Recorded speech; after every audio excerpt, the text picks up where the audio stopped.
สถานีวิทยุกระจายเสียงแห่งประเทศไทยจังหวัดเชียงใหม่คลื่น AM 1476 กิโลเฮิรตซ์ทำการส่งกระจายเสียงจากอาคารเลขที่ 49 ถนนประชาสัมพันธ์ตำบลช้างครานอำเภอเมืองจังหวัดเชียงใหม่ทำการส่งกระจายเสียงตั้งแต่เวลา 5 นาฬิกาไปจนถึง 24 นาฬิกาเป็นประจำทุกวันค่ะและต่อจากนี้ไปขอเชิญคุณผู้ฟังติดตามรับฟังรายการต่างๆที่น่าสนใจของทางสถานีได้ตามลำดับ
วิทยุแห่งประเทศไทยให้ความรู้คู่ความสุข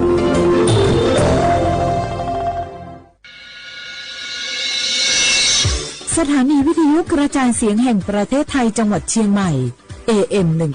1476 กิโลเฮิรตซ์สถานีวิทยุภาคภาษาชาติพันธุ์แห่งเดียวในประเทศไทยที่มีความทันสมัยเชื่อถือได้สร้างอัตลักษณ์กลุ่มชาติพันธุ์สู่สากล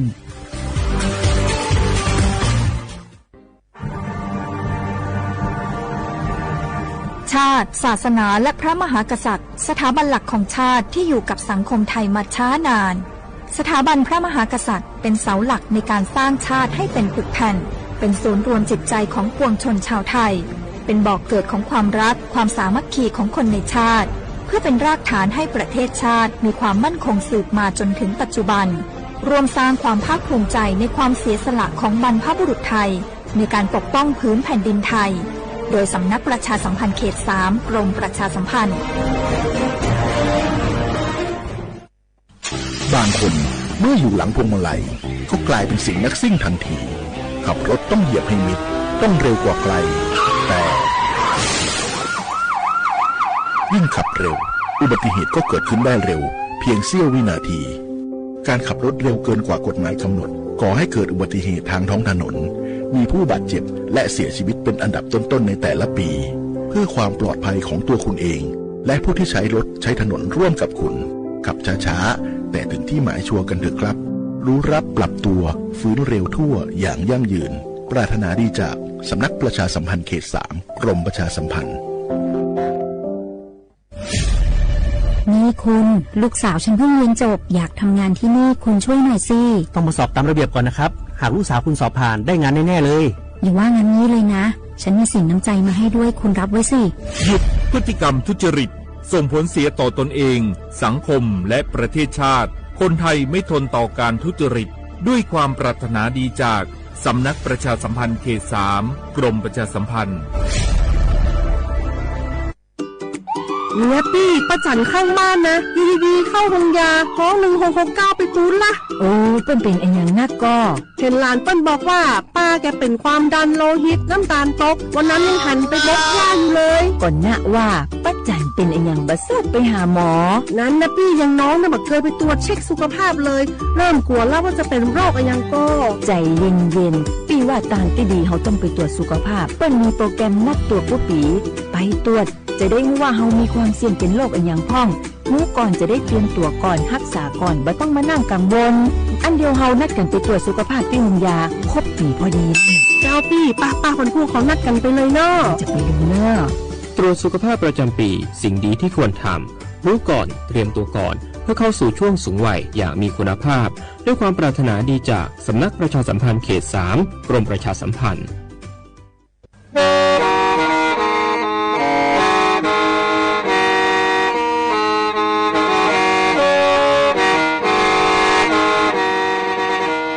Đầu núa, gió bóng chua sang xua, cú tế chờ thai, đợi lũ xén chân mày.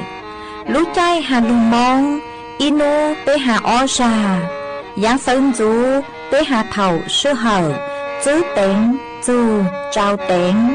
giáng trong tu tế hà thầu sư hở, cầu sang tính, chú cầu gì tính. Trang tờ nợ sáng, AM, kế ý chênh bao bùa, sang chậu trào kHz. Đời nổ mong do bé lùng mong, suốt lời so cá nồng tàu.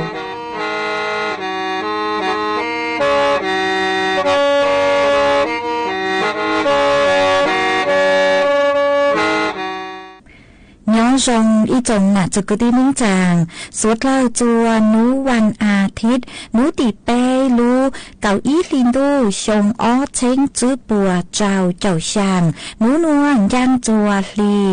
ซาเป้ตูจ้ากือกางนูนวยหยอกกาปีกี้ย่างจัวลีซาเปล่าตูจ้ากือกางปีกี้หยอดเลชงนัวหยอร่างชงเดานัวกูยอจัวเสียงว่าง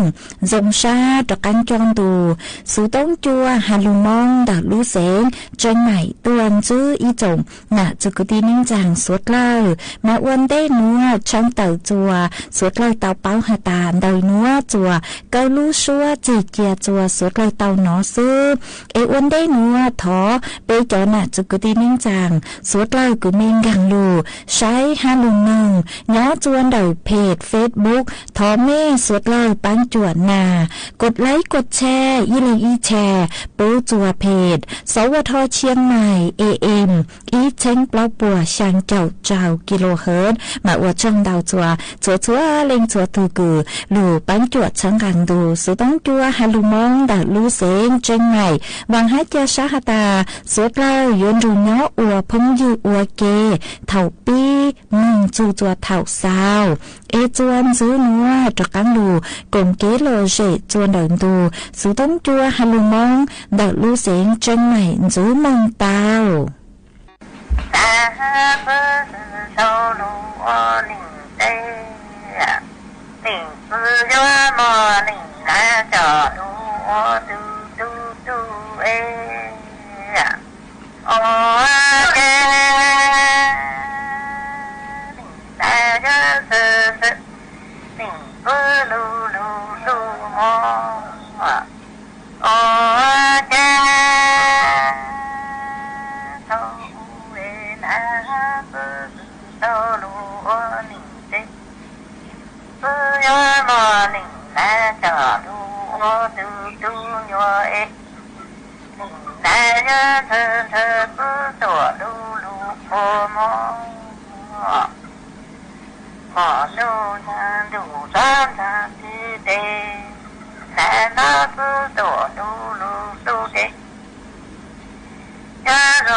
Hãy subscribe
cho kênh Ghiền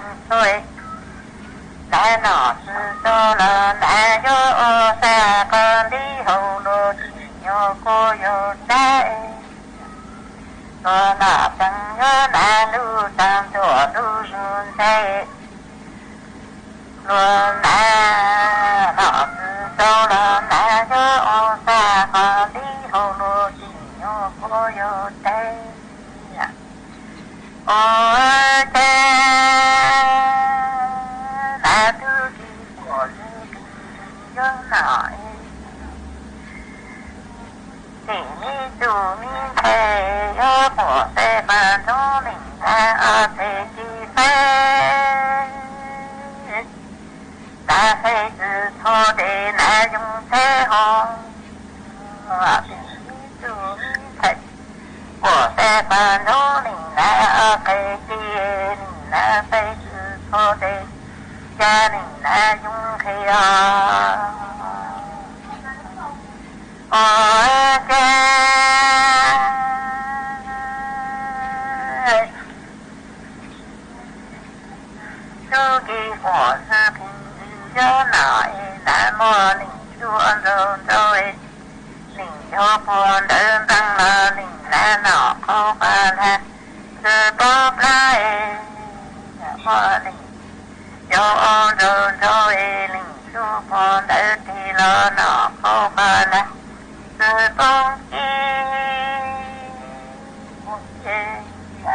lỡ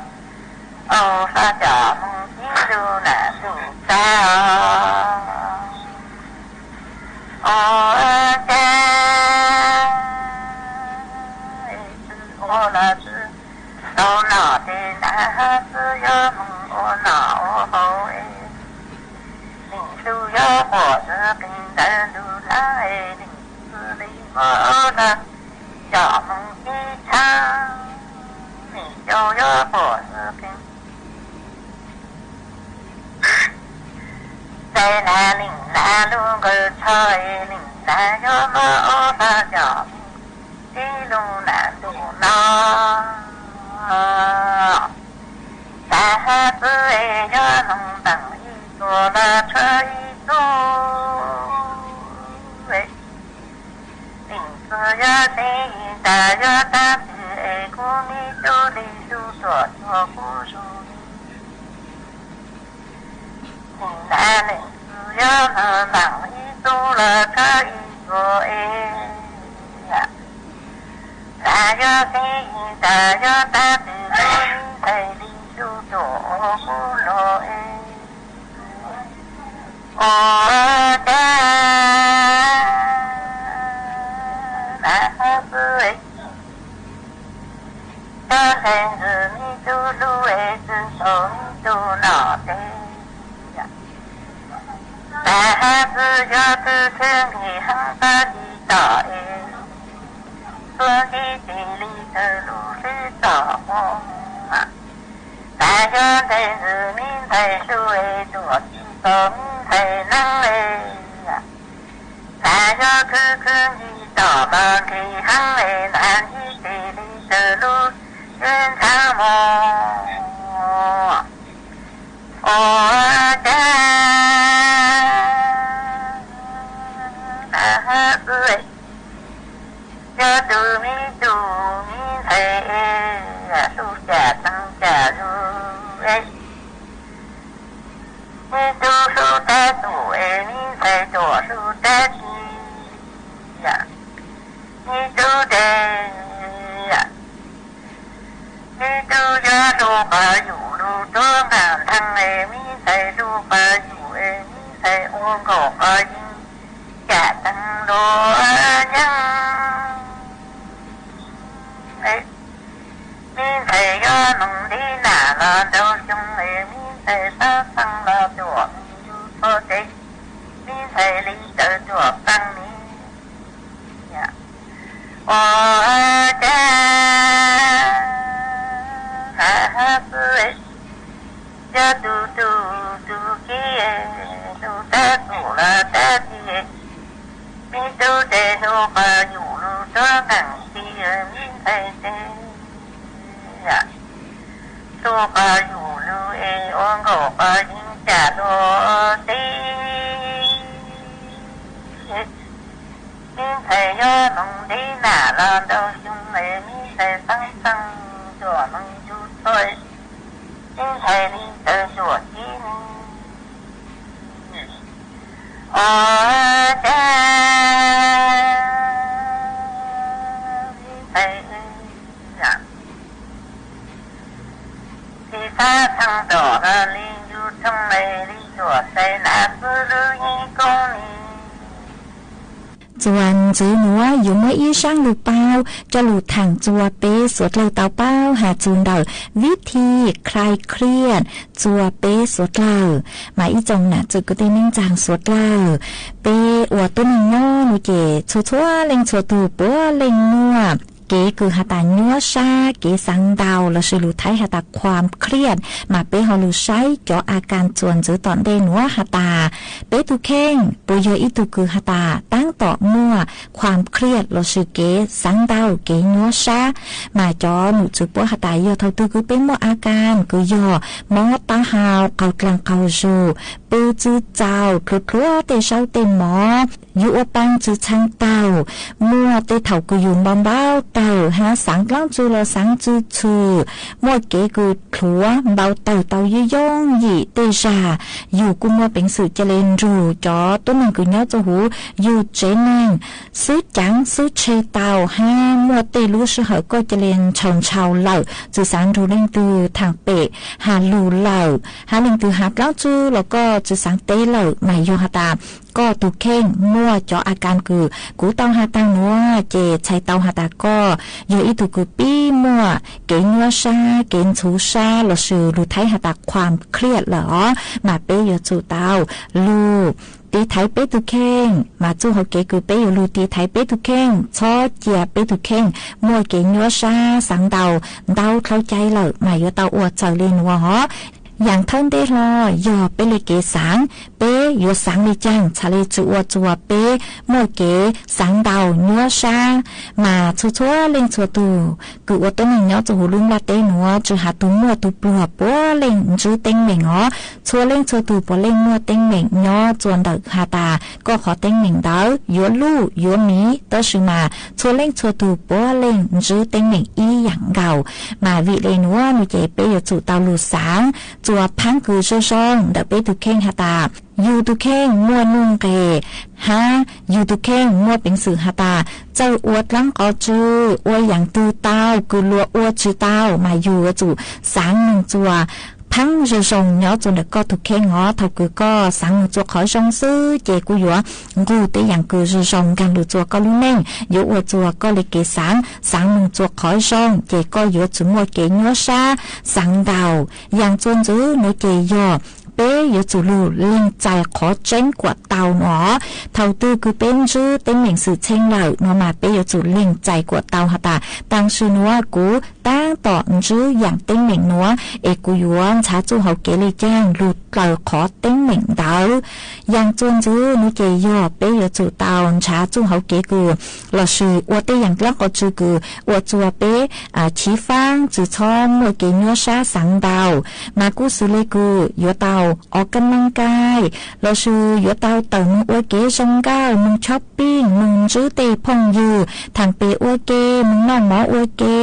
จอมีตู้มีว่ามึงจีอวยชื่อเราชื่อเล่นตุกุยจีอย่างมึงจีอวยชื่อน้องหูเจยัวเจอช่องดงเจอปังดงหลอดเตาอีหยังเก่าฮะยัวใส่ปังดาวโลเราชื่อตู้ว่างตู้เจอวยเตอย่างคืออวยจัวก้นนอกังเด็กขอคือก้นนัวชาสังดาวอย่างต่อกันเก่านูเจยอเท่าตื้อคือก็ไม่เก๋นัวชามัวตีอย่างคือสังดาวเลยโลนูมาอยู่ชอเขาเจียอีแหลงหนออยู่จู่เตาชาตีตูคือก็จอชาเตาเอทางคานแต่ก็ขอติ้งเหม่งดาวมาอีแหลงอยู่ทรงจู่จัวอ้อเล่งไปเล่งเปล่าเล่งอ๋อมาเท่าตื้อคืออยู่จื้อเต็งเหม่งอายุอีเล่งซื้ออยู่จื้อทางคาโจเล่งตือเจคอนดาวทรงอย่างเลยคือยวนชาจู่เขาเกตเตอชื่อเตาเตอสมาเตจาเป๊ะทางคาโจจอตัวนึงคือก็จอชาเตาเนเจปัวอยู่ปุกก็ขอเต็งเหม่งดาวปัวเมื่อจู่เขาเกคือยวนแนะนำอวจัวก็เก่าเตาก็เลยขอเต็งเหม่งดาวหัวยาตาก็ชื่อมัวอีตูพงอยู่อีตูเช่งเชคือก็จอชาเตาเนเจมัวเป็นสื่อดาวสุต้องนึ่งจอหนูจื้อคือเนื้อจวกรมสุขภาพจิตเตาอ๋อจัวสายด่วนอีเป๊ะอ้อเป๊ะเตาดาวเตาชัวรู้เชื่อเหรอคือชั่วกรมสุขภาพจิตปกุยวนแนะนำข่าวจัวก็มาคุมอจลูทางอวดเก็บเป้าเลยนัวจัวเป๊ะสุดเลยเตาเป้าเลยนัว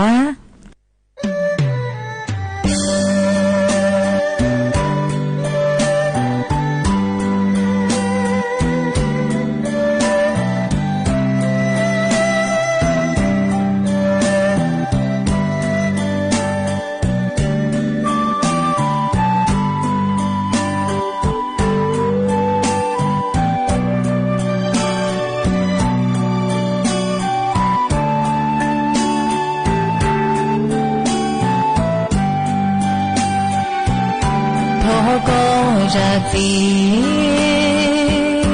trong của mò cụ lần xin gỡ tu mê chia lo có nghĩ khư ua nu ua mò chỉ tao cho lo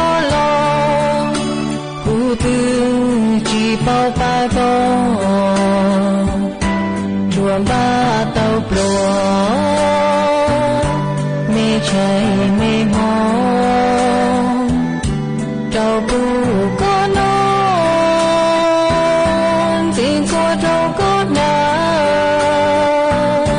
tư chỉ tao xóa nhà lo pa có tao số đi theo lời trả có cứ thương đưa xí la cô xí chỉ khăn yên lu có cao khăn là rồi lu men ra trời cô nhón ta lo ta con cô cơ thọ tu xí đâu có tu nhẹ chế trùa li có tia khứ lu mê nâng rong ni mua có sư cô lu có hứng mò tu nâng cu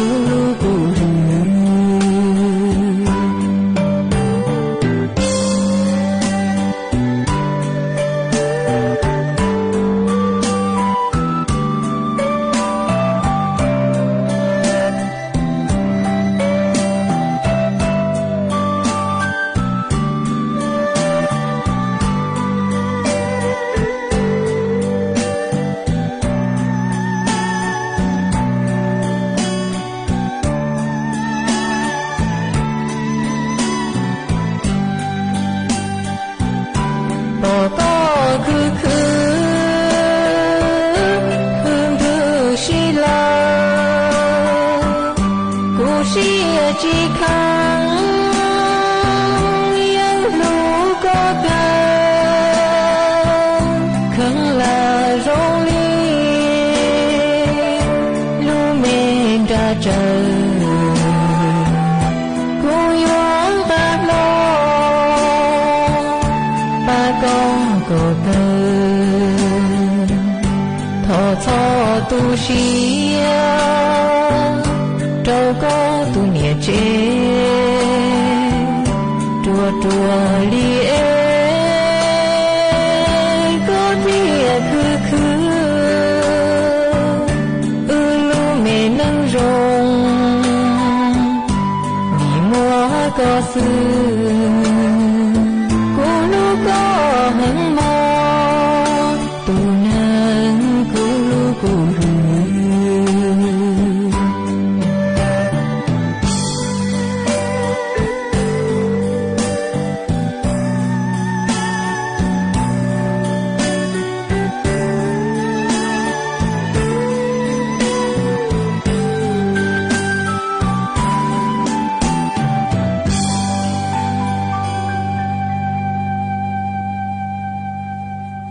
ส่วนซื้อหนูดูช่างเต่าอี้ลูงานมหกรรมสินค้ามิตรภาพมงไทยแลนด์มากูเถาเจ้าสวดเล่าตัวกงลูกงานมหกรรมสินค้ามิตรภาพมงไทยแลนด์จัวนูตีเก่าจื้อจูนูตีเก่าช่างลูกเก่าอี้ลิงดูชมอ้อจิงจื้อปัวเจ้าช่างหนัวจวนเดาลูกเกี้ยคือตลาดกลางทานเกษตรลอชื่อกาดวัวกุยอจวนดอกอำเภอสันปะตองดัดลูเสงเชียงใหม่มายอเจ้าหูลูกงานกูอยู่มัวขอช่วยชาวตัวมัวดาวดาวเห็นเลยฮะซื้อเลยกูเป้เลเข้าครัวมองเตะพังเป่าเตะชวนจั่วเตะของซื้อกูยอเป้มองเลมาอยู่วะมัวตุงไรกูเพ่งยีซื้ออยู่มัวเตะขอช่วยชาวตัวมัวดาวดาวเกินเก่าเลยฮะชื่อโยมัวขอช่วยชาวตัวมัวซื้อเจ๋งโยมัวเก๋หล่อเจ๋จวนสวดเลยตัวยีตัวฉังตัวใช้เต่าฮะซื้อเลยกูโยมัวเก๋ซื้อตื่นหนังเกินจั่วให้โยมัวจ๋อตู้หูซัวตั้งเสียงกูมัวชวนเบนจ๋อตัวเป bố kế lò rễ chùa suốt lâu tàu sái ha nú tì cầu chú nú chè yếu mua nóng giang nú tì cầu trào yếu mua lín tho nú tì cầu sàng yếu mua lấy lầu tua hù số bằng sáng chùa suốt lâu tua cùng kế lò rễ ó mà đầu cừ lúc ngang ngoài giờ thầu cừ mê yếu khó chơi chơi nú chè mua tính sự cừ hạ tài yếu lớn chô chiên chô tàu ó chúa chúa nú bố cô yếu mua kế cẳng chậpฉลากชิงโชคปุ๊กของปลีจัวสุดเลยคือตัวยัวขอช่วยเช่าจัวหูรู้งานนัวมาปุ๊กจับฉลากยก็ยตัวคือมองช่องหนูเจก็ยเตาของปลีอ๋อมากูยมัวเกลอยสินอนด้าจังอย่างฮะมัวขอช่วยเช่าจัวสุดเลยตัวไซยัวมากูมัวจะหลุดช่างเต่าลีนัวจัวปีจ๋อมาจุกตีนิ่งจังสุดเลยเต่าเป้าอ๋อเอ็งยุกกันสงอลิงตือกุญย่อเซนวหลอกกูหอตัวช่างเต่า熊摸摸给往命，梦路能要背得中，给切通梦到错考，那让毛毛啊做多，若当过哈只苍劲，谁有能哈个干波，莫忙说多强之都，若到苦路热路热，是帮家过莫凶动，我个龙过莫走闹，要大个莫波嘎乌。若主有果鸟莫求，我狗只操找到，若到狗我来忙说，若度过才来过美，莫这类还这走谁，鸟老热热热胡沙，只莫差广播国务，若旅途才也多长，说了港当都热热，没有要路热胡沙，帮军差莫出国路。cho cha nhu cho của bú kế cho cha lấy cho của bú rò kế bao cho mỗi tháng của tu sự ban tu khẩu tê sinh sư cho cha sư bú rê bú rò sự ban cho ban đông lỡ kế tê tờ chế rong mua cho nhỏ chính phủ nọ yếu khổ mênh mông tu tàu rong chỉ mua bảo án khâu đoàn nắng của hú sa sư ăn chơi bù chân chu bảo blanc lúa cha sáng tua say tua nọ, cái làng lúa mới cha tàu mù.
mong nhỏ tỏ trong người mong nhỏ hậu bề mỗi lui trong người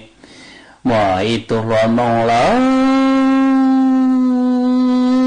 mong thằng luôn gọi về tăng gì em mong lo căng rồi em chẳng lo xuống đấy lưu trí chẳng nó bỏ thằng số con trong người hú rủ có dài lưu số con đôi số hô em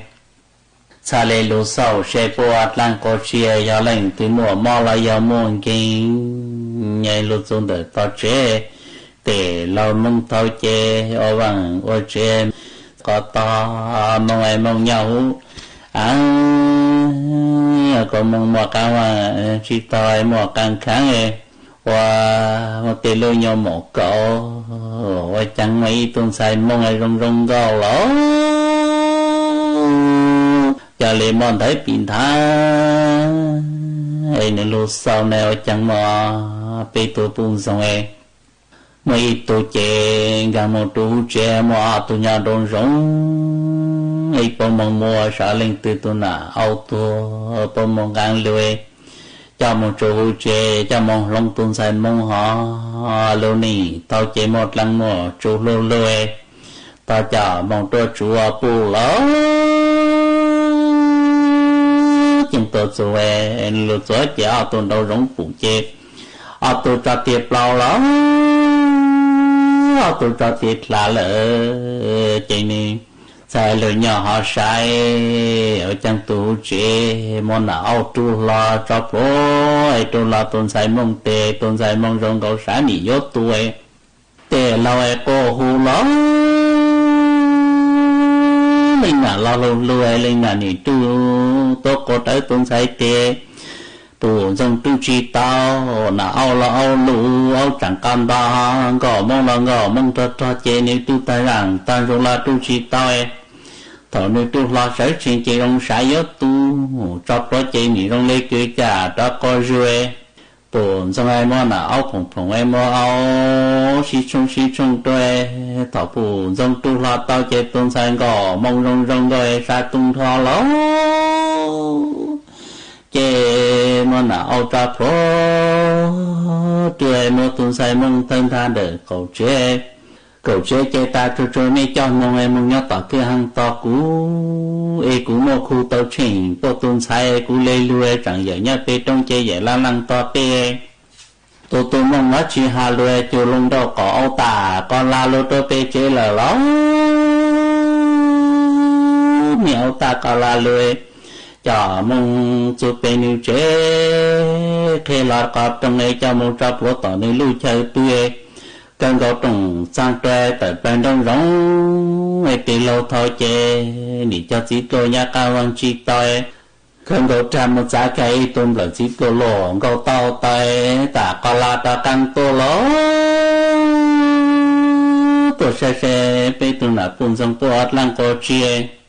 đó càng tổ chức tuần đầu đông đó càng lười bớt xí chế tuần đông bớt xí chế tu chế ta tu cũng tin mua luôn lại mấy tu ao lại mấy cho một trò đó có từ cha mấy cho càng lụt xuống coi mấy họ mua ao một trò từ nó do ấy nhỉ tao ao một từ lệ sáu một tổ cá chi lười tôi là ta còn làm đang cửa hàng ấy tôi chỉ tao lười còn như tao mua từ ao lệ thật là mò có tiếng mò lô là ho thầu cô lông cả tàu có tiếng mò lô lại mấy tôi chung gạo đó có ta có là nè lệnh tiếng ấy to sáng nay mò từ cá chi lô em sai tôi là em ấy to ao lô có bộ tàu mò lô mà mò là ho thầu cô lông cả tàu có tiếng mò chén gạo của ta hư ao mò là mấy tôi chén gạo là nè mấy tụi cao tới lừa chung còn đó có ta có là nè mấy cho một trò đó khó từ lời chẳng chỉ chạy vậy nhất trong vậy là lần tọt bê lia bố xì chàng lỡ xì chàng ôi chàng tôi trốn lông là xít loài là ta có là tôi chế sống là xít lô đau buồn trong chế buồn trong co chế lê tôi tỏ cứ hang em buồn trong trai buồn trong là ta có là lỡ chế buồn dân mua chi tao không say mong chi chơi giờ chi tao lưu chào chi tao mong tôi chơi tung ra tôi luôn mong ngày mua ao mong tôi bùi ao mong tôi bị chế ni cho căn tổ sai ni sai chỉ là ao chẳng căn đó trong tê trong tơ là tê ao lia kia linh là lưu lỡ cũng nhiều chiều thoát cho ông này ai lên nào thì mua mít tơ phi ai phi như sai chê lên nào thì mua ao tơ tê phi ao nà tiêu chẳng lại chế bao nị lết lúc vào linh nà sai chế ao nị tuôn sai linh nà cô coi nị sai chế ao tiêu chẳng còn to xưa lỗ nhìn sang cầu ra ta chắc khá lo bộ chờ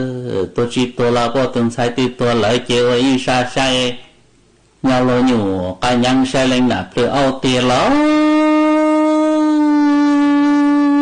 càng tôi chơi lúa bông một lăng khôi một thằng tàu tê nhú đã lưu cha lưu tôi ao tê chẳng để cho ao nằm lại lấy đơn đấy lùi nếu sai chơi linh đã sai chơi nếu tuôn sai linh đã nỉ lu lố cô nếu sai chơi nào ao tê chẳng con đó trăng tê linh đã nỉ mua mít tê plu linh đã nỉ lu nghe qua mùa rong y tuôn sai tôi lại trên này hạt xí la tê lu hay po tôi nhung tô âu po sai chỉ ya po tuôn sai như sai chỉ ya là âu xia nỉ lương dầu sang co ra ta cha ha lo nỉ sang ha ta tôi chỉ tôi lo tôi ti tôi lại chỉ po chơi cha po có lo lăng khôi lên mảng khăn là tôi tỏ căng trên là nuôi tôi sai po linh đã lu chơi linh đã nỉ plu nà ao tê chẳng con đó ao ploi tê lé tai linh đã nỉ mò plu lên để y nà lui nà ao chẳng nghe ao trăng tê xanh đuôi po mo nà ao cha mong chữ trang ló đã lu po nỉ tôi nhu tôi kí rồi nó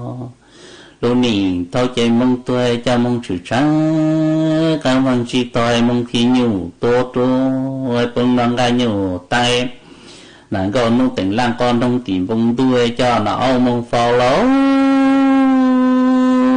trong một ông phao tăng lưỡi lên là có quay lên là lút lưỡi lên là duyên du do nó iplo la coi do mong ngọt lang chi la co nan nu co sinh hu ni tuôn sai nhỏ tôi yêu hi pe cho nông được cả riêng lớn tuôn sai rồi tôi lo mong lấy cho nên tôi có bố mong áo kle mong tốt chú nà nông mong áo kle kia mùa inu lỗ tôi nhỏ nuôi gió nông nền thôi chơi về mí nhỏ chơi cho ca xin dây hậu rễ cho hậu rồi cho vô tôi ca mong giờ lột tôi giấy khó lối ít khó chẳng mong sự bè hậu rồi mong gì tôi mò áo kle lừa sỉnh sai la do lắm sai nên tôi mò xin vô căng mong cho ca xin dây tôi mò ta mi tu cả sai cột lăng cột xìa chẳng cả nếu sai chùa lon tu cả ya một lăng cột xìa nếuยังbao tay ya nếu tôi nu có nếu tôi nu ta chẳng có sai cái sỉnh sai la ya sẵn sai la cái trong đầu của tôi mò cứ tôi lại ô lê cái ya lên tiêu có tay cả lối chế đằng can chôn rể mò la ya của tôi mò mi ta la ya của tôi mò tí tôi lại chẳng có nhắm nói có ya lên tiêu ta cái tôi mò xa ta mi lăng giờ lấy chẳng là can đầu của mong trẻ của lấy mò con nói nhà cò sáng lấy cò lại nhà gió lấy cò ha cho ha lấy hỏi tuần đông xã đưa tuần mò mong hút trẻ mong mò trộn nồi mong về bộ cả trộn nò lỡ đó mò tay nên ta luôn đang chế nên ta luôn ta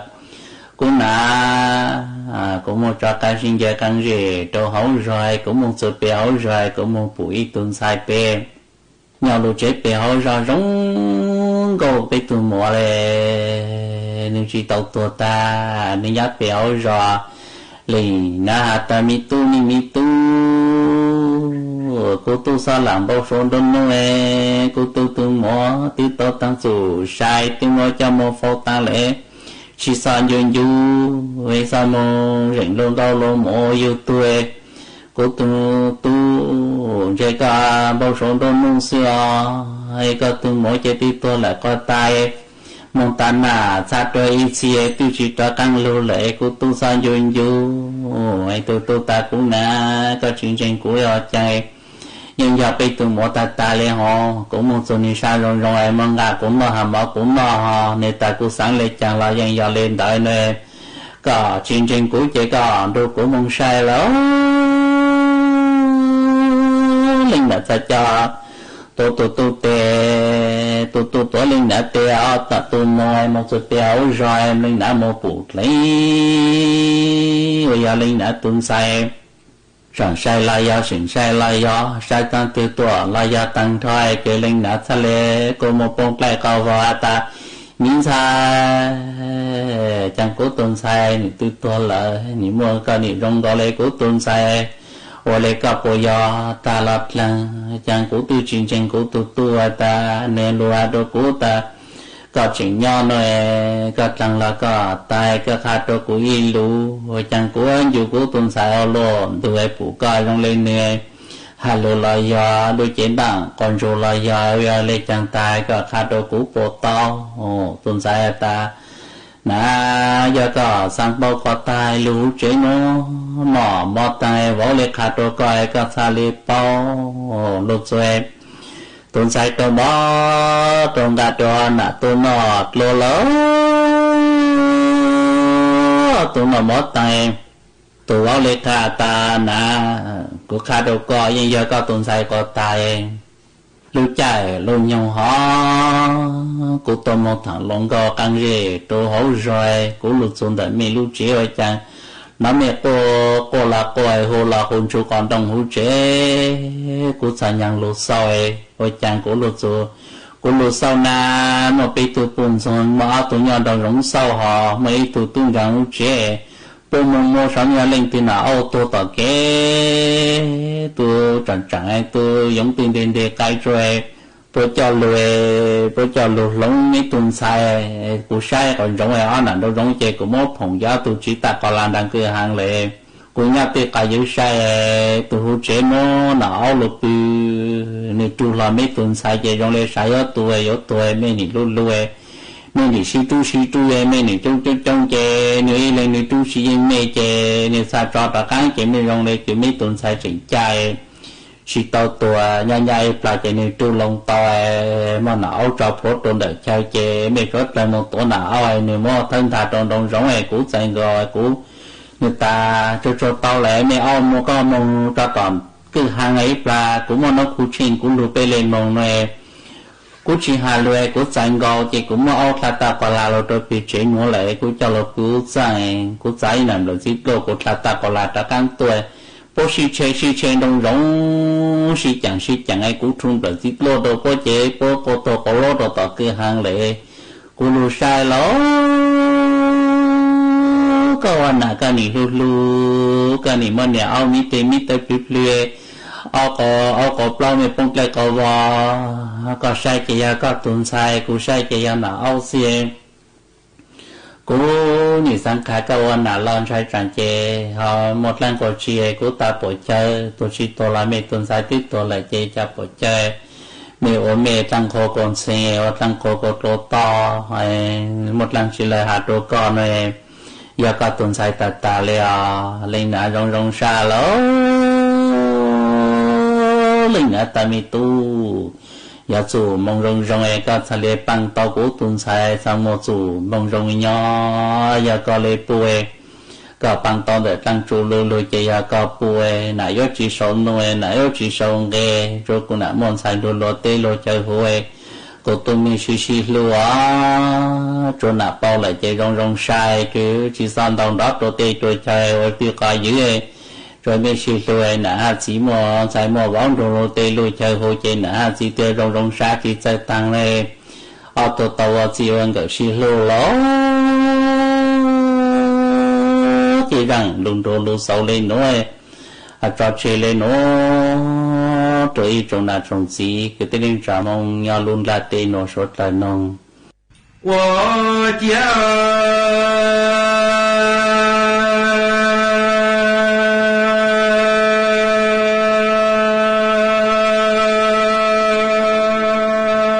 路一种 cứ tì mong nâng họ trai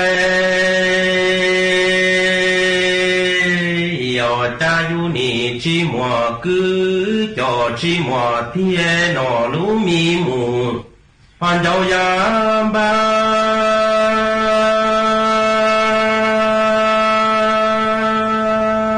e thong y sang mù hoàn thuy nào mỗi trong cứ tì mong nâng cha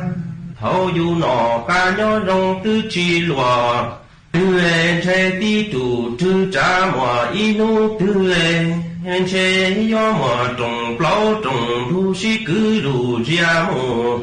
họ chọn đã mà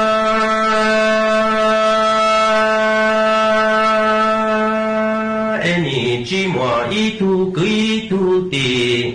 họ nhớ khó tư mù chế tê ba mùa mó cho mùa trong lo che yo chi mùa ý tu xong cứ cho họ lỡ xong tia tua quay thả nắng mù say tu sao mỗi trong cứ tì mong mù nắng trái yo wa cha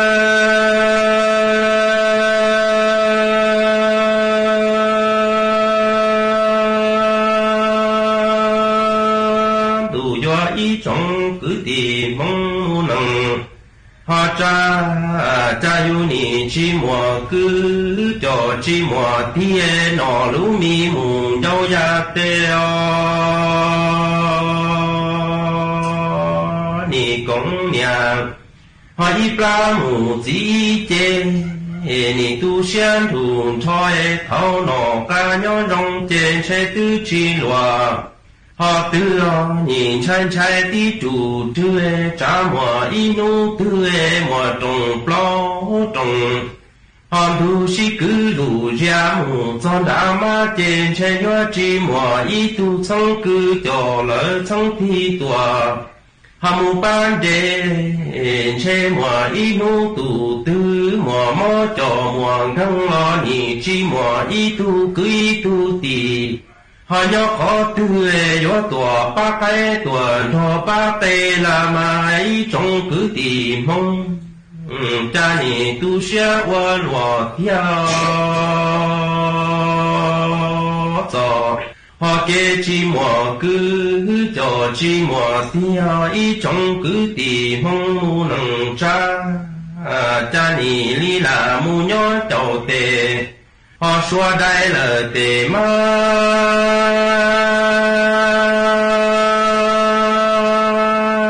cha nọ plua chua mù họ yo đây đuôi nọ plua cá mù nọ đây đá mò ý trong cứ tì mong nằng cha ni rong chi chở tu trà họ nhé là li mù nhó sơ tu trà pu mù to su pha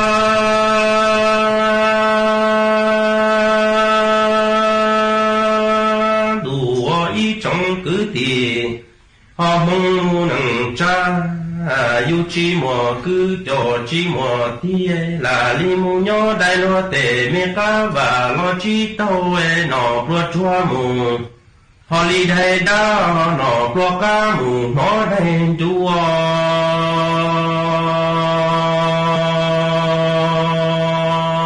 là mù nhó chậu má chậu họ li sơ xoay ni chi yo cứ yo tì công nhà chỉ mù y pla yu ni rong chi chở tu trà họ nhé chê là li mù nhó công tề trà pu la ma y trong cứ tì mong mù nằng trái yo cha ni họ tu xia wa lùa tia tờ trồng plan cha trong sâu luôn đủ lo cha trong li luôn đủ mùa hà lu sư tư chi mùa là lu li nó mùa cứ cho mùa thi hoa nè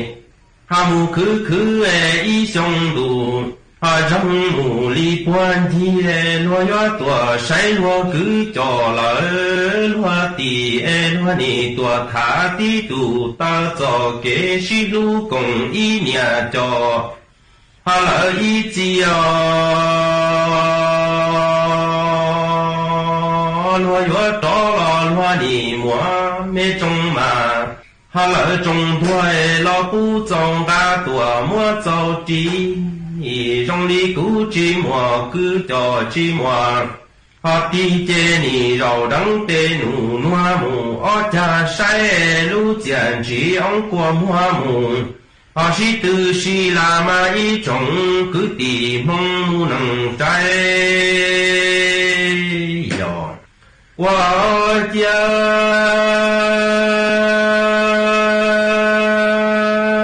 cha yu chi mua cứ cho chi mua họ tiề tờ li plan che cho số luôn đủ lo họ trong li luôn đủ mùa luôn li sư tư chi mùa lỡ luôn e loa mùa cứ cho mùa tiề loa nè họ mù cứ ý trong đủ răng lo loa nè li tua say loa cứ ý mò cho nhau ý nô e tua cho xin tua chê loa nè hà tu to rù cho lo sĩ thả tí tu tơ cho kế công ý nhà cho ý chia cho hà mê kế mù li sĩ lúa hoa ý trồng cứ tì mong mù nâng cha chạy hà lùa yếu cho lo loa nì mùa mê trông mà trông thoa mù hà tu sĩ bù e rong li cú chi mùa cứ cho chi mùa tí chê nì rau đắng tê nù anh hoa chan chia lu tiền chỉ ông qua hoa mùng từ hoa lu là ma ý trồng cứ tì mong nằng trái giò hoa cha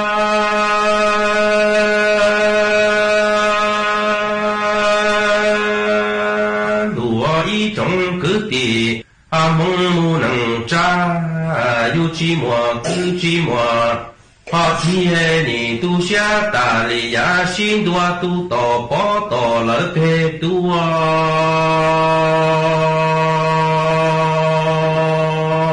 trong đi yu nó chi mùa cứ cho chi mùa họ thiê che mùa inu họ trong loa nhà chỉ lỡ yun tu e anh che yo chỉ tò y tu cứ y tu tì họ nhớ khó thư yo tua mu đi rồi y bó su là mà y trồng cứ tìm mong mù nâng cha chạy nì chỉ xa ta lệ họ xin đua tu tò bó tò phê chua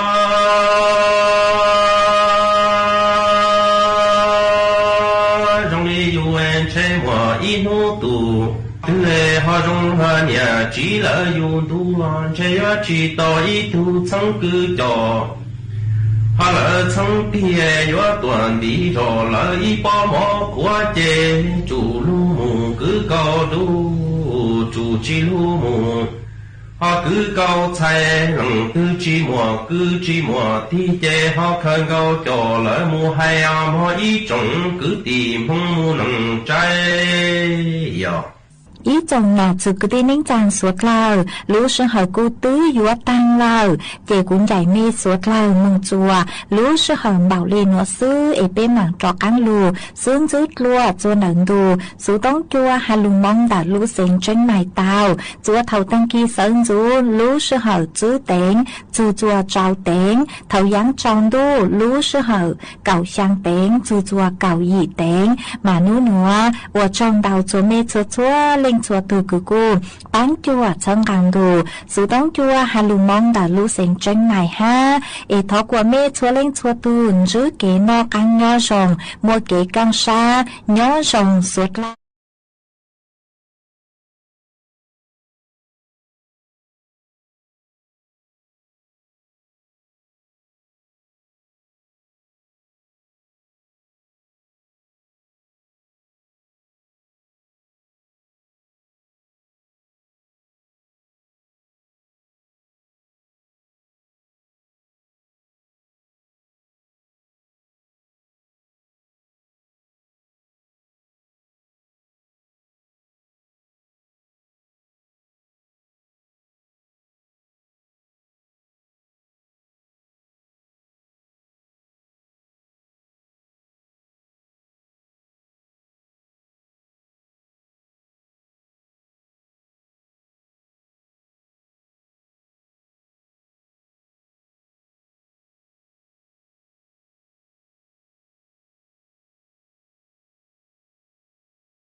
สถานีวิทยุกระจายเสียงแห่งประเทศไทยและเครือข่ายทั่วประเทศเสนอข่าวต้นชั่วโมงรู้เร็วรู้จริงเกาะติดทุกสถานการณ์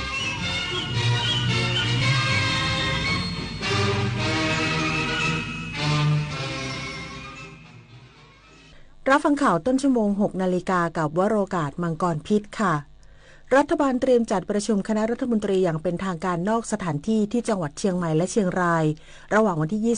29-30 พฤศจิกายนนี้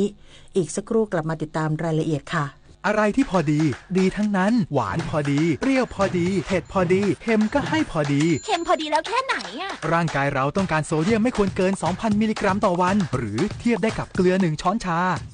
สบายใจหน่อยวันนี้ยังไม่ได้กินเกลือแล้วก็ยังไม่ได้เหยาะน้ำปลาด้วยเดี๋ยวโซเดียมไม่ใช่เกลือหรือน้ำปลาเท่านั้นแต่อยู่ในรูปแบบของเครื่องปรุงรสอาหารสำเร็จรูปต่างๆขนมนี่ก็ด้วยดูฉลากข้างซองสิไม่อยากให้ไตเดี้ยงดูปริมาณโซเดียมบนฉลากโภชนาการให้เป็นลดเค็มลดโรคประเทศไทยและคนไทยดำรงอยู่ได้อย่างร่มเย็นเป็นสุขมาถึงทุกวันนี้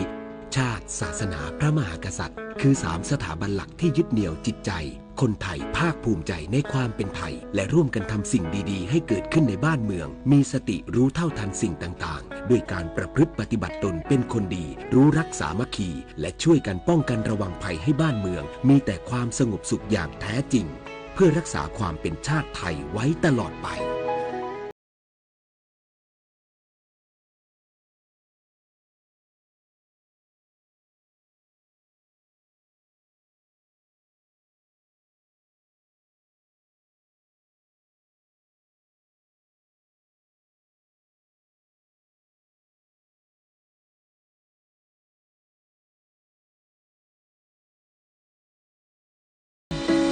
เพื่อหยุดปัญหาท้องไม่พร้อมเดือนนี้โอนมาไม่ต้องเยอะนะแม่มีตังค์ฮะเดี๋ยวแม่ไปได้เงินมาจากไหนอย่าดูถูกวัยเกษียณนะจ๊ะก็หมู่บ้านเราก็มีโครงการสร้างอาชีพแม่ก็ไปเรียนรู้การทำขนมกับเพื่อนแล้วก็เอาไปฝากขายออกร้านขายออนไลน์ก็มีนะจ๊ะเพื่อนแม่บางคนน่ะไปเปิดฟู้ดทรัคขายดิบขายดีเลยล่ะแล้วมีคลาสออกกำลังกายด้วยนะสนุกแม่ชอบดูถูกวัยเกษียณไม่ได้ซะแล้วแก่แต่ก็มีคุณภาพนะจ๊ะรัฐบาลเตรียมจัดประชุมคณะรัฐมนตรีอย่างเป็นทางการนอกสถานที่ที่จังหวัดเชียงใหม่และเชียงรายระหว่างวันที่ 29-30 พฤศจิกายนนี้นายจิรายุห่วงทรัพย์โฆษกประจำสำนักนายกรัฐมนตรีกล่าวในรายการเสียงจากใจไทยคู่ฟ้าว่านายกรัฐมนตรีได้กำหนดการประชุมคณะรัฐมนตรีอย่างเป็นทางการนอกสถานที่หรือครม.สัญจรในวันที่ 29-30 พฤศจิกายนโดยวันที่ 29 พฤศจิกายนจะประชุมครม.สัญจรที่จังหวัดเชียงใหม่จากนั้นวันที่ 30 พฤศจิกายนจะลงพื้นที่ช่วงเช้าและเดินทางต่อพร้อมประชุมครม.สัญจรต่อที่จังหวัดเชียงรายและเดินทางกลับวันที่ 1 ธันวาคมนี้นอกจากนี้นายกรัฐมนตรีจะเดินทางไปสาธารณรัฐประชาชนจีนในสัปดาห์หน้าจากนั้นจะเดินทางต่อไปยังสหรัฐอเมริกาและเปรูเพื่อแสดงศักยภาพของประเทศไทยในด้านต่างๆพาณิชย์จังหวัดตรังติดตามสถานการณ์การจำหน่ายเครื่องสังฆพันธ์และจตุปัจจัยที่ใช้ในช่วงทอดกฐินนางสาวสุภากิจเกลี้ยงสงพาณิชย์จังหวัดตรังเปิดเผยว่าสำนักงานพาณิชย์จังหวัดตรังได้ลงพื้นที่ตรวจสอบการจำหน่ายสินค้าชุดสังฆทานชุดไทยธรรมและจตุปัจจัยเพื่อตรวจสอบและแนะนำให้ผู้ประกอบการปฏิบัติให้ถูกต้องเพื่อสร้างความเป็นธรรมแก่ผู้บริโภคเนื่องจากช่วงเดือนพฤศจิกายน 2567 เป็นเทศกาลการทอดกฐินตามประเพณีของชาวพุทธจะมีประชาชนจำนวนมากเลือกซื้อชุดสังฆทานชุดไทยธรรมและจตุปัจจัยไปถวายแด่พระภิกษุสงฆ์เป็นจำนวนมากทั้งนี้ชุดสังฆทานและชุดไทยธรรมเป็นสินค้าที่ควบคุมฉลากและต้องปฏิบัติตามประกาศคณะกรรมการกลางว่าด้วยราคาสินค้าและบริการดังนั้นก่อนซื้อชุดสังฆทานหรือชุดไทยธรรมทุกครั้งขอให้ประชาชนผู้บริโภคเลือกซื้อสินค้าที่แสดงราคาชัดเจนมีฉลากสินค้าถูกต้องและหากพบว่าสินค้าไม่แสดงราคาหรือไม่แสดงฉลากหรือแสดงฉลากไม่ถูกต้องสามารถร้องเรียนได้ที่ศูนย์ดำรงธรรมจังหวัดตรังหรือที่สำนักงานพาณิชย์จังหวัดตรังยศพร อัครไกรศรีสวท.ตรังรายงานสำนักงานป้องกันและบรรเทาสาธารณภัยจังหวัดชัยนาทเตรียมแผนดูแลความปลอดภัยประชาชนในช่วงเทศกาลลอยกระทงนางสาวแสงเดือนสมสุขหัวหน้ากลุ่มงานยุทธศาสตร์และการจัดการสำนักงานป้องกันและบรรเทาสาธารณภัยจังหวัดชัยนาทกล่าวว่าก กองอำนวยการป้องกันและบรรเทาสาธารณภัยจังหวัดชัยนาทเตรียมแผนดูแลความปลอดภัยของประชาชนในช่วงเทศกาลลอยกระทงด้วยการเตรียมความพร้อมทั้งบุคลากรอุปกรณ์เครื่องมือในการช่วยเหลือผู้ประสบภัยทั้งทางน้ำและทางบกอย่างรวดเร็วและทันท่วงทีทั้งนี้กองอำนวยการกำชับให้นายทะเบียนท้องถิ่นเข้มงวดกวดขันการพิจารณาออกใบอนุญาตหรือต่ออายุใบอนุญาตให้ทำสั่งนำเข้าหรือค้าดอกไม้เพลิงรวมทั้งตรวจสอบสถานที่เก็บทำหรือค้าดอกไม้เพลิงอย่างเคร่งครัดกำชับให้เจ้าหน้าที่ตรวจตาโป๊ะท่าเทียบเรือสถานที่ริมน้ำสำหรับประชาชนใช้ลอยกระทงให้อยู่ในสภาพที่มั่นคงแข็งแรงรวมถึงการประชาสัมพันธ์ให้ประชาชนร่วมประพฤติปฏิบัติตามแบบวิถีไทยและร่วมลอยกระทงตามประเพณีพร้อมเชิญชวนให้ประชาชนร่วมรักษาความสะอาดบริเวณแหล่งน้ำเพื่อช่วยลดปัญหาขยะและสิ่งกีดขวางทางน้ำสิจิตราทรงเจริญสวทชัยนาทรายงานส่วนผลการแข่งขันฟุตบอลพรีเมียร์ลีกอังกฤษนิวคาสเซิลชนะอาร์เซนอล1-0ลิเวอร์พูลชนะไบรตัน2-1บอร์นมัธชนะแมนเชสเตอร์ซิตี้2-1นอตติงแฮมฟอเรสต์ชนะเวสต์แฮมยูไนเต็ด3-0อิปสวิชทาวน์เสมอเลสเตอร์ซิตี้1-1เซาท์แฮมป์ตันชนะเอเวอร์ตัน1-0และวูล์ฟแฮมป์ตันเสมอคริสตัลพาเลซ2-2จบข่าววโรกาสมังกรพิษอ่านรับฟังข่าวครั้งต่อไปเวลา 7:00 น.ติดตามข่าวที่นำเสนอไปแล้วได้ที่ www.thainews.prd.go.th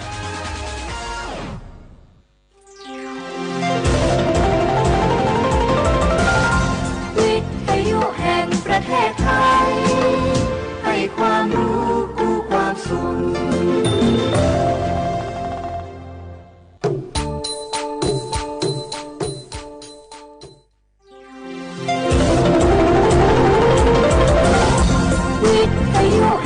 ประเทศไทยให้ความรู้คู่ความสุข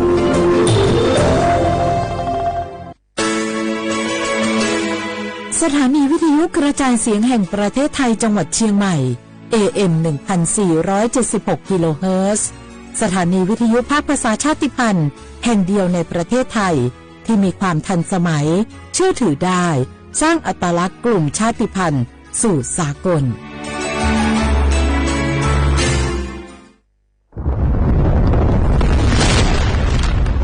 สาธารณภัยเป็นเรื่องที่ต้องใส่ใจช่องทางการรับรู้ข่าวสารเตือนภัยทำได้ง่ายนิดเดียว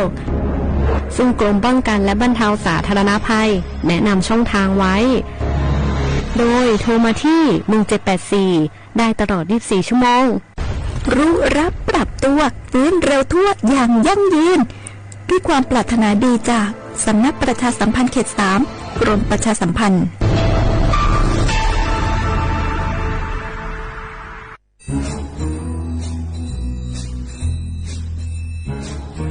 คุณนายมาขิงว่าข้างบ้านเรามีอะไรแปลกๆนะคะแปลกยังไงไหนเล่าซิมะขินก็มาขินเห็นว่ามีคนแปลกหน้าเข้าออกบ้านนั้นบ่อยๆมีทั้งผู้ชายมีทั้งผู้หญิงบางทีที่มาขินเห็นก็ยังเป็นเด็กอยู่เลยนะคะคุณนายแต่ดูๆแล้วคนพวกนั้นเหมือนไม่ค่อยมีความสุขเหมือนถูกบังคับยังไงก็ไม่รู้ค่ะมาขิก็เลยคิดว่ามันแปลกๆนะคะคุณนายไม่ได้การละจะเป็นพวกค้ามนุษย์หรือเปล่าก็ไม่รู้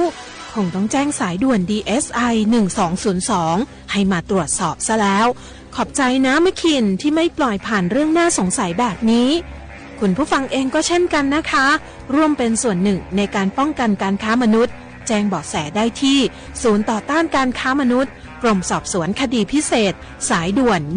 1202 Together We Can หยุดค้าคนโดยสำนักประชาสัมพันธ์เขต 3 กรมประชาสัมพันธ์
小花不啦花花啊，你呢宠物花叶节目啊，我历史我都知花不啦好啊。เอาลิสุงประกาศกุงบัญญัติจิ้มหมายงาสถานีวิทยุกระจายเสียงบ้างเอาวิทยุโดยจะมองมาเคยยี่ระบบยา AM งาที่ยี่ความถี่ของมาเคยที่ตัวลิฮาชิดโฉกขึ้นกว่าโดยจะที่ถ้าFacebook ไลฟ์ไงถ้า Facebook เคยไลฟ์สดจังไงไลฟ์สดจะยี่ชื่อเพจของมาเคยสวทเชียงใหม่AM 1476กิโลเฮิรตซ์เลยไลฟ์สุจับเอาลิสุงมันยังแน่ควานยิงแน่ฉบมุควานจิโมถึงมันก็เฮนี่มุควานยิง3โมนาทีเนี่ยควานยิงนาเนี่ยซะถึงยังได้ตัวชควางนี่มีถึงยังมันยังลิสุบ่าวมันยังคือ5 3นี่ถึงมันนี่มีถึงมันคือโซนี่โซนี่ยุคนี้ตัวนี่เจลิโกเอาไทยบุยบะบะเฮสติหาสาญถึงมางานนี่มีถึงบะเฮวันอาทิตย์ไงวันอาทิตย์ที่3ไงเดือนพฤศจิกายนไงพศบะเฮ2567ก็มาชกงานนี่เนี่ยคือว่าคือนั่นละเฮสิจะว่าปีใหม่ไงประกาศแย่ชกงานทำมาเฮนั่นเนี่ยเฮตะควาที่เลยมันจะตะควาปีใหม่ว่าชกได้ไงญาติจัดงานฤดูหนาวมันก็คือวันที่3ไงที่ที่5สัญญาความเยซื้อสินยาที่เรียกว่าชงงานซื้อสินยาสเปิร์มั้งอาทิตย์เยกว่าว่าสลากกัญชาไงเชียงใหม่ย่าวายาอิลาวาบวามาคือมันคืออามาสายาที่เรียกว่าดาวบริสุทธิ์ไงมาปีข้าววุ้ยเชียงเป็นยาละกว่ายิ่งวุ้ยาเบิ่งไงเอาปีว่าบอกว่าตันจังหวัดจางอวนอุยพระเจ้าก็ไม่ใช่อำเภอไงทุกอำเภองอยฝ่ายการเงินมันก็ใช่ฝ่ายทะเบียนยี่ไงติดต่อซื้อไงที่ใบรุ่นละวันสลากการชามาติดต่อซื้อน่าชิงไงที่เพียงมันไม่เคยถึงเฮียบาทไงชงไงที่เพียงมาถึงเฮียบาทที่เรียกว่างานย่าประกาศผลยังไม่เคยสกุลยังว่าน่าเหี่ยที่5สกุลยังยี่กูยี่ตัวเหี่ยชดซื้อเหตุกูที่ไม่เคยว่าชาวนั้นยี่ฝรั่งเราวันใหญ่สิ่งที่กูมาย่าเลยสิกับว่าไงสิ่งที่กูมามันยังเราวันที่1มันยังบ้านพร้อมที่ดีขนาด50 ตารางวาฮีที่สึกกับว่าไงยี่ตีบ่อยู่หัวใจวัด10 ตารางวาที่เนี่ยอีตากูเป็นยี่ห้อเนี่ย3 ห้อจ้ะสิที่เนี่ยห้อน้ำคือ3 ห้อน้ำจ้ะที่เนี่ยกว่าว่ายี่ตาดูยี่ห้อยี่ตาดูที่ห้อจ้ะที่เนี่ยว่าลงน้ำก็ไม่คือยี่ก้านั่นละบ้างทำไมคือรางวัลที่1รางวัลที่2ก็เป็นอย่างคือรถยนต์โตโยต้าไฮไลท์ลีโวสมาร์ทแคปไม่ใช่พิลเนอร์ทำไมคือจิก้าจ้ะรถมอหรือรถกระบะที่นี่คือรางวัลที่3ก็มาคือรถยนต์รถเก๋งโตโยต้ายาริสสปอร์ตมาคือที่ก้าจ้ะอันนี้มาคือรถมอที่ก้ารถเก๋งที่ก้ยี่ก้มาคือรางวัลที่2รางวัลที่3รางวัลที่1ก็คือฮีติเซอร์ที่เรียกว่าไม่ใช่อาจจะมาคือรางวัลที่4ก็ไม่ใช่ชิจางชิจาน้ำหนัก1 บาทจำนวน20 รางวัลยี่เจอรางวัลที่จะกระได้ไม่ใช่ที่ทองคำ1 บาทมั้งที่เนี่ยรางวัลที่5ก็คือรถจักรยานยนต์รถเครือรถเครือก็คือที่Honda West 110ไอจำนวนละ10 รางวัลที่จะกระได้ไม่ใช่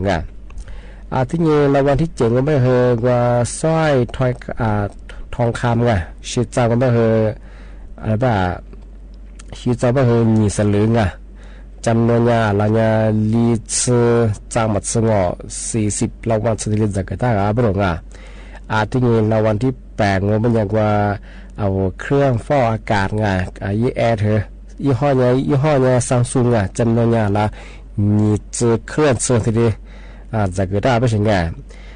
ที่นี่สุดท้ายมันจะคือรางวัลเลขท้าย ว่าเราว่าเล่นท้ายยา3ตัวมันยังคือลำโพงบลูทูธไงกว่าผมกว่าฟูดนานาดงยี่มือชายี่ห้อเนี่ย JBL ก็จำนวนเนี่ยคืออะไรนี่เฮียเราว่าสุดที่จากตาไปถึงไงมาคือเลขท้าย3ตัวไงอาทิตย์เป็นยังเฉพาะไงเอาผมว่าสลากการชาไงจะมาวุ่นเช่ากันบ้างไงสำนักงานอย่างว่าถ้าจิ้มหมายอย่างว่าสำนักการกว่าสำนักการใกล้เชื่อดังซื้อยาสำนักงานใหญ่สลากการชาติเชื่อหมายไงอันนี้เป็นท่าจิ้มมาแล้วมีชื่อว่าคือกว่าผมสาอำเภอไงทุกอำเภออย่างนี้ติดต่อเทเลโฟนหน้าไว้เฉยๆว่าห้องการเงินมันก็จะคือห้องทะเบียนไงยี่เวลาไปคือเนี่ยแปะโมกเกิดว่าเนี่ยรีโมกเกิดปีควันกว่าจะยี่บาทมาพะเวไปคือไงในเวลาราชการก็ไม่เคยนะทีนี้ว่าเนี่ยหนักกว่ายังยี่เวลาคือแปะโมกเกิดว่าเนี่ยเมื่อคืนรีโมกเกิดเสือทีนี้ยิ่งยิ่งวูชงงไงมาคือวางเวลาราชการนัดชนยี่นั่นยิ่งยิ่งว่าคือสมัครวูชงสมัครผู้เชี่ยวชาญอาจารย์ตะเกียบตัวขึ้นมาตัวสุดยอดซึ่งที่เป็นอย่างเช่นว่ามาเคยยิ่งยี่สนใจใช่ป่ะไงยิ่งวูชงย่าประกาศผลที่มาเคยเนี่ยเธอหน้าเหียที่หาสกุลยังว่าที่เธอประกาศยังไงว่าย่าจัดงานฤดูหนาวเชียงใหม่กว่าไงวันที่3วันนี้วันที่17ก็คือย่าจัดงานฤดูหนาวเชียงใหม่ที่จัดยังไงชมกัน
小伙子，我和那俩阿弟阿我喜欢那边，俺们是你佩服吧，俺们是你没得说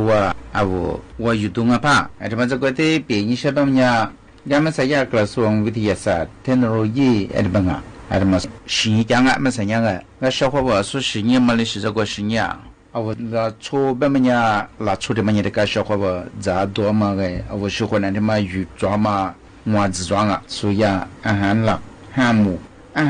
姆的嘛，那里是抓小伙子，我咋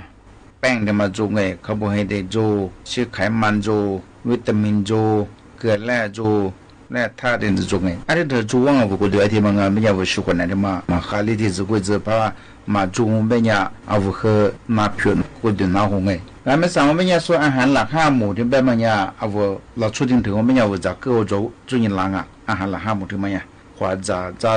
阿奴咋股票咋哎茶布咋我花咋的小做你啷，俺们上边呀咋来加入，俺喊拉哈姆的嘛哎，说过一下个嘛吃的那样哎。我子嘛的嘛，打来你再来教个年天呢，这家过来阿的嘛个，就教活呢，咱们来教个年天呢，午上阿的吧个，比花呀过来，就维他命，阿的那个我是牛皮来做吃的了嘛，阿的嘛说个，特别嘛我们家，这家本吃肉嘛个，阿的说做呢吃的是，阿的嘛我们家这家，阿哈拉哈么的嘛不晓做光啊，阿的吧，阿的嘛带呢咱们来教个年天呢。把这出来呢，我在讲啊，阿里边个，我出明年边出目的结果人呢，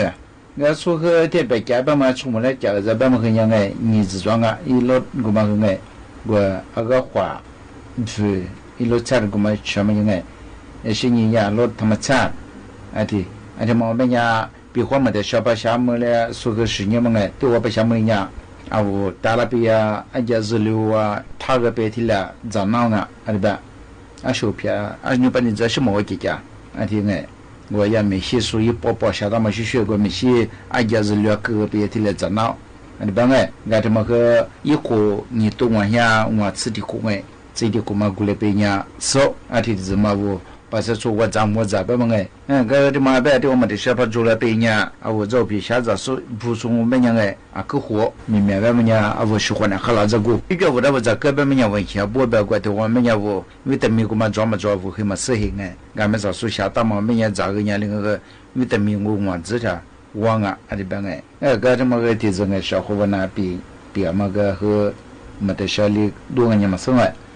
但是和的是俺小伙子，对嘛我本家我那次批动俺小伙子，我在这都去，这个还叫不完的我，那我在面前我哎，说别百姓家小伙子的干，我这都的特别么呀，这过都过我本家那次的批我本来那次批10个都，我这么过都嘛过我本家哪里批我本来，那我这么过都嘛过就批了嘛，说你抓本么呀，吃呢对，喜欢当东西送的，喜把玩的，一些你们拿的，嘛来的抓我本来，叫我这过我本家小伙子说别百姓啊，俺们还是抓。那次票嘛，我票我每天等我吃什么吃肉的，小伙子，俺边呀，嘛弄个接，嘛弄买弗兰的等哎，俺现在到个张着哎，包括嘛到，俺天头边呀，我票我每天等呀，我这个在国都过我们呀，天头那次里啊，喜欢的很啊，说的边哎，俺这个小伙子我来出白的是嘛，咋跑白边呀，特别嘛呀，实自然，我国的喜欢的他妈语言共当哎，有个人到和咋个啊，俺天边呀拿票，老出吃出来个嘛哈，一次的嘛。没事，在我一包，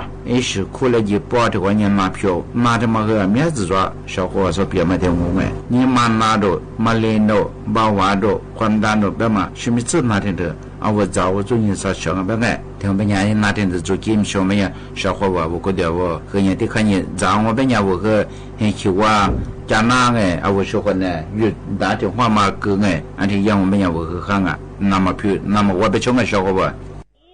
但是和你本我小伙子说和别百姓人拉出，那次可开始的怎么办呢？那次的嘛为你嘛打了，我拉出你嘛和喜欢我本人哎，而且这个和工人就在各个表过我本人，你嘛他妈点呀，哪个嘛主办哎，拉出个表过哎和过的表过的特别当我本人，啊我过去过面拿个嘛那么去家แต่那么也好两啊个那么个热量也拿真的哎啊你讲啊ben哎小伙伴的小的咱我们也小伙伴去看人哎啊我拉出你嘛的在上边呀的跟那的跟那哎就要我表我ben也里的你嘛我表啊我你嘛好ben呀啊我拉到我们那哎的个然后真要为你们他妈那知道嘛ben哎小伙伴那的我们也嘛的在过年我们和过去的过面那么做哎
错过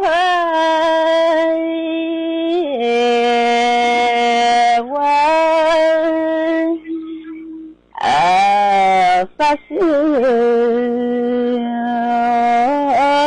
铁瓜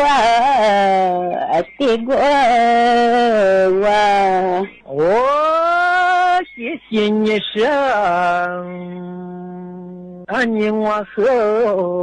我三千子瓜一多万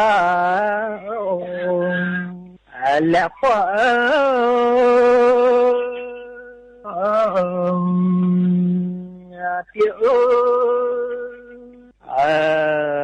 发光也难忘来月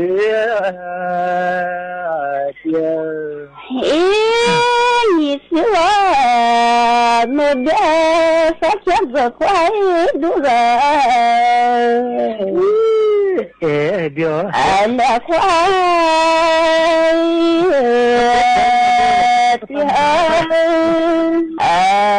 呀乖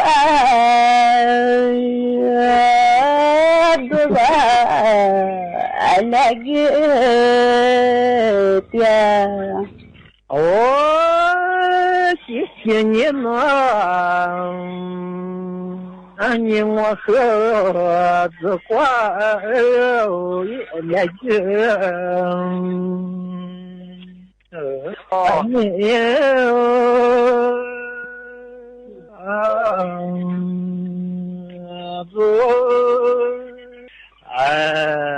发瓜来的猫三呀我别拿我的手来快点三呀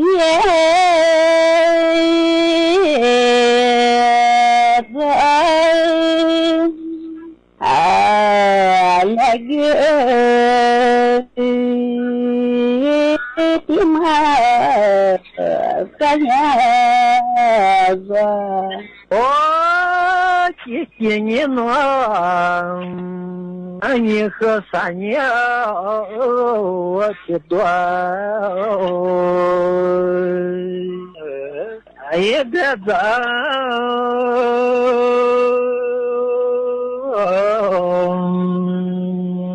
老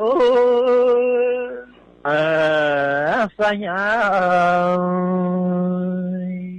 也的苗多钱了你是我的反应多别在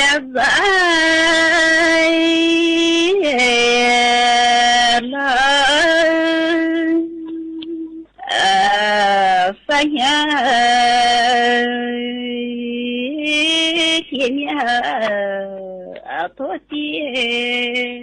了谢谢你生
ายเสียงแห่งประเทศไทยต่อไปเสนอข่าวซึ่งมีหัวข้อข่าวดังนี้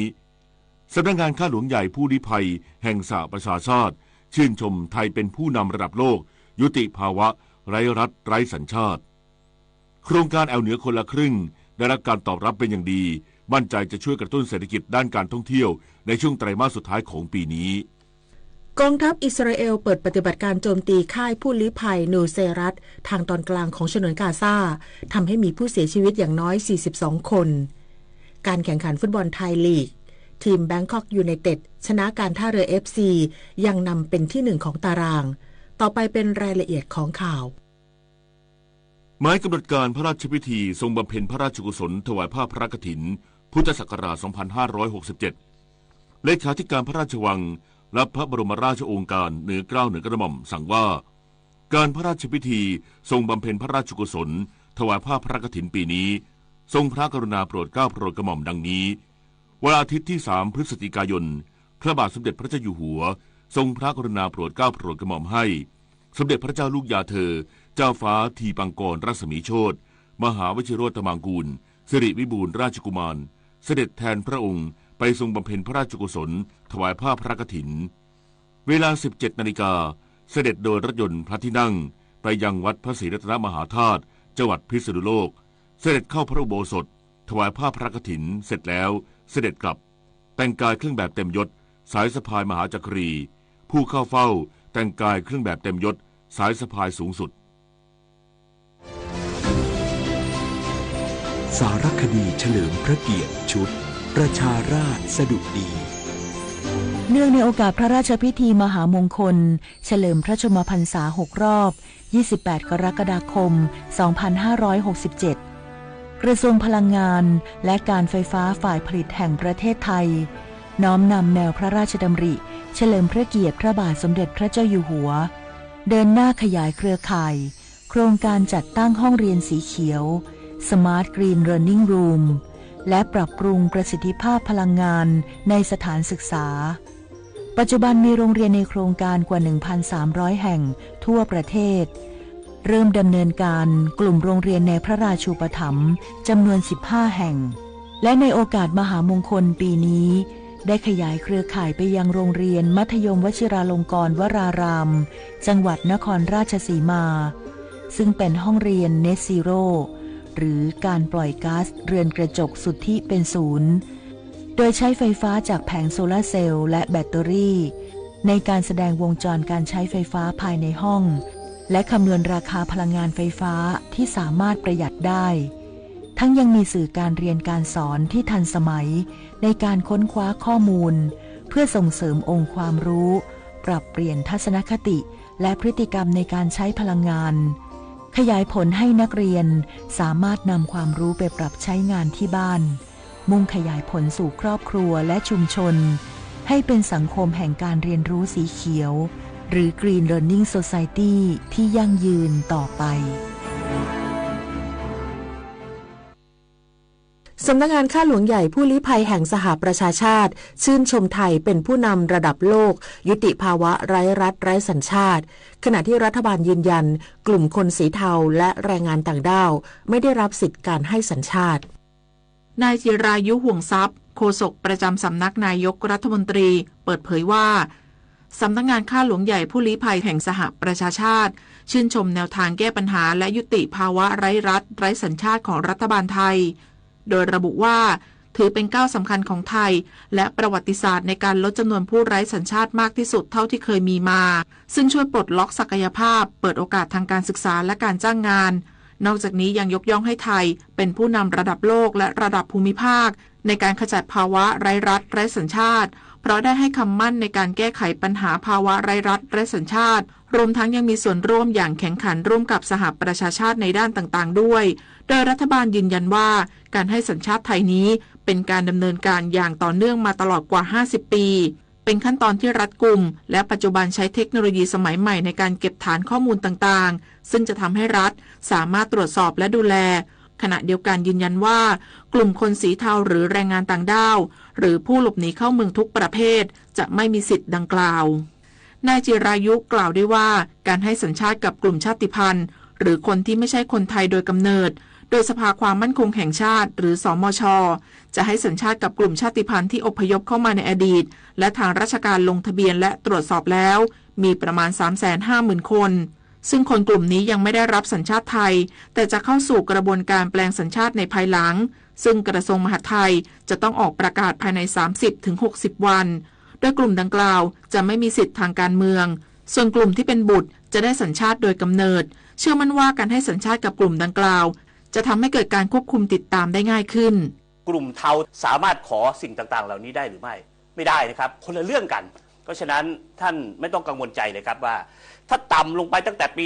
54ต่ำลงไปตั้งแต่ปี39อะไรต่างๆที่สมช.เขาเสนอเนี่ยแล้วมาขออยากจะได้สัญชาติไม่ได้นะครับต้องเป็นบุคคลที่เขาตรวจสอบประวัติกันมาเป็นอย่างดีแล้วทั้งนี้การแก้ไขปัญหาสถานะบุคคลและสัญชาติให้กับกลุ่มชาติพันธุ์เป็นนโยบายที่จะทำให้คนไทยทุกคนมีเกียรติมีศักดิ์ศรีรวมทั้งมีโอกาสที่จะมีความเป็นอยู่ที่ดีขึ้นอย่างเท่าเทียมปิยาพันธ์ยังเทียนรายงานโครงการแอวเหนือคนละครึ่งได้รับการตอบรับเป็นอย่างดีโดยผู้ประกอบการธุรกิจท่องเที่ยวมั่นใจจะช่วยกระตุ้นเศรษฐกิจด้านการท่องเที่ยวในช่วงไตรมาสสุดท้ายของปีนี้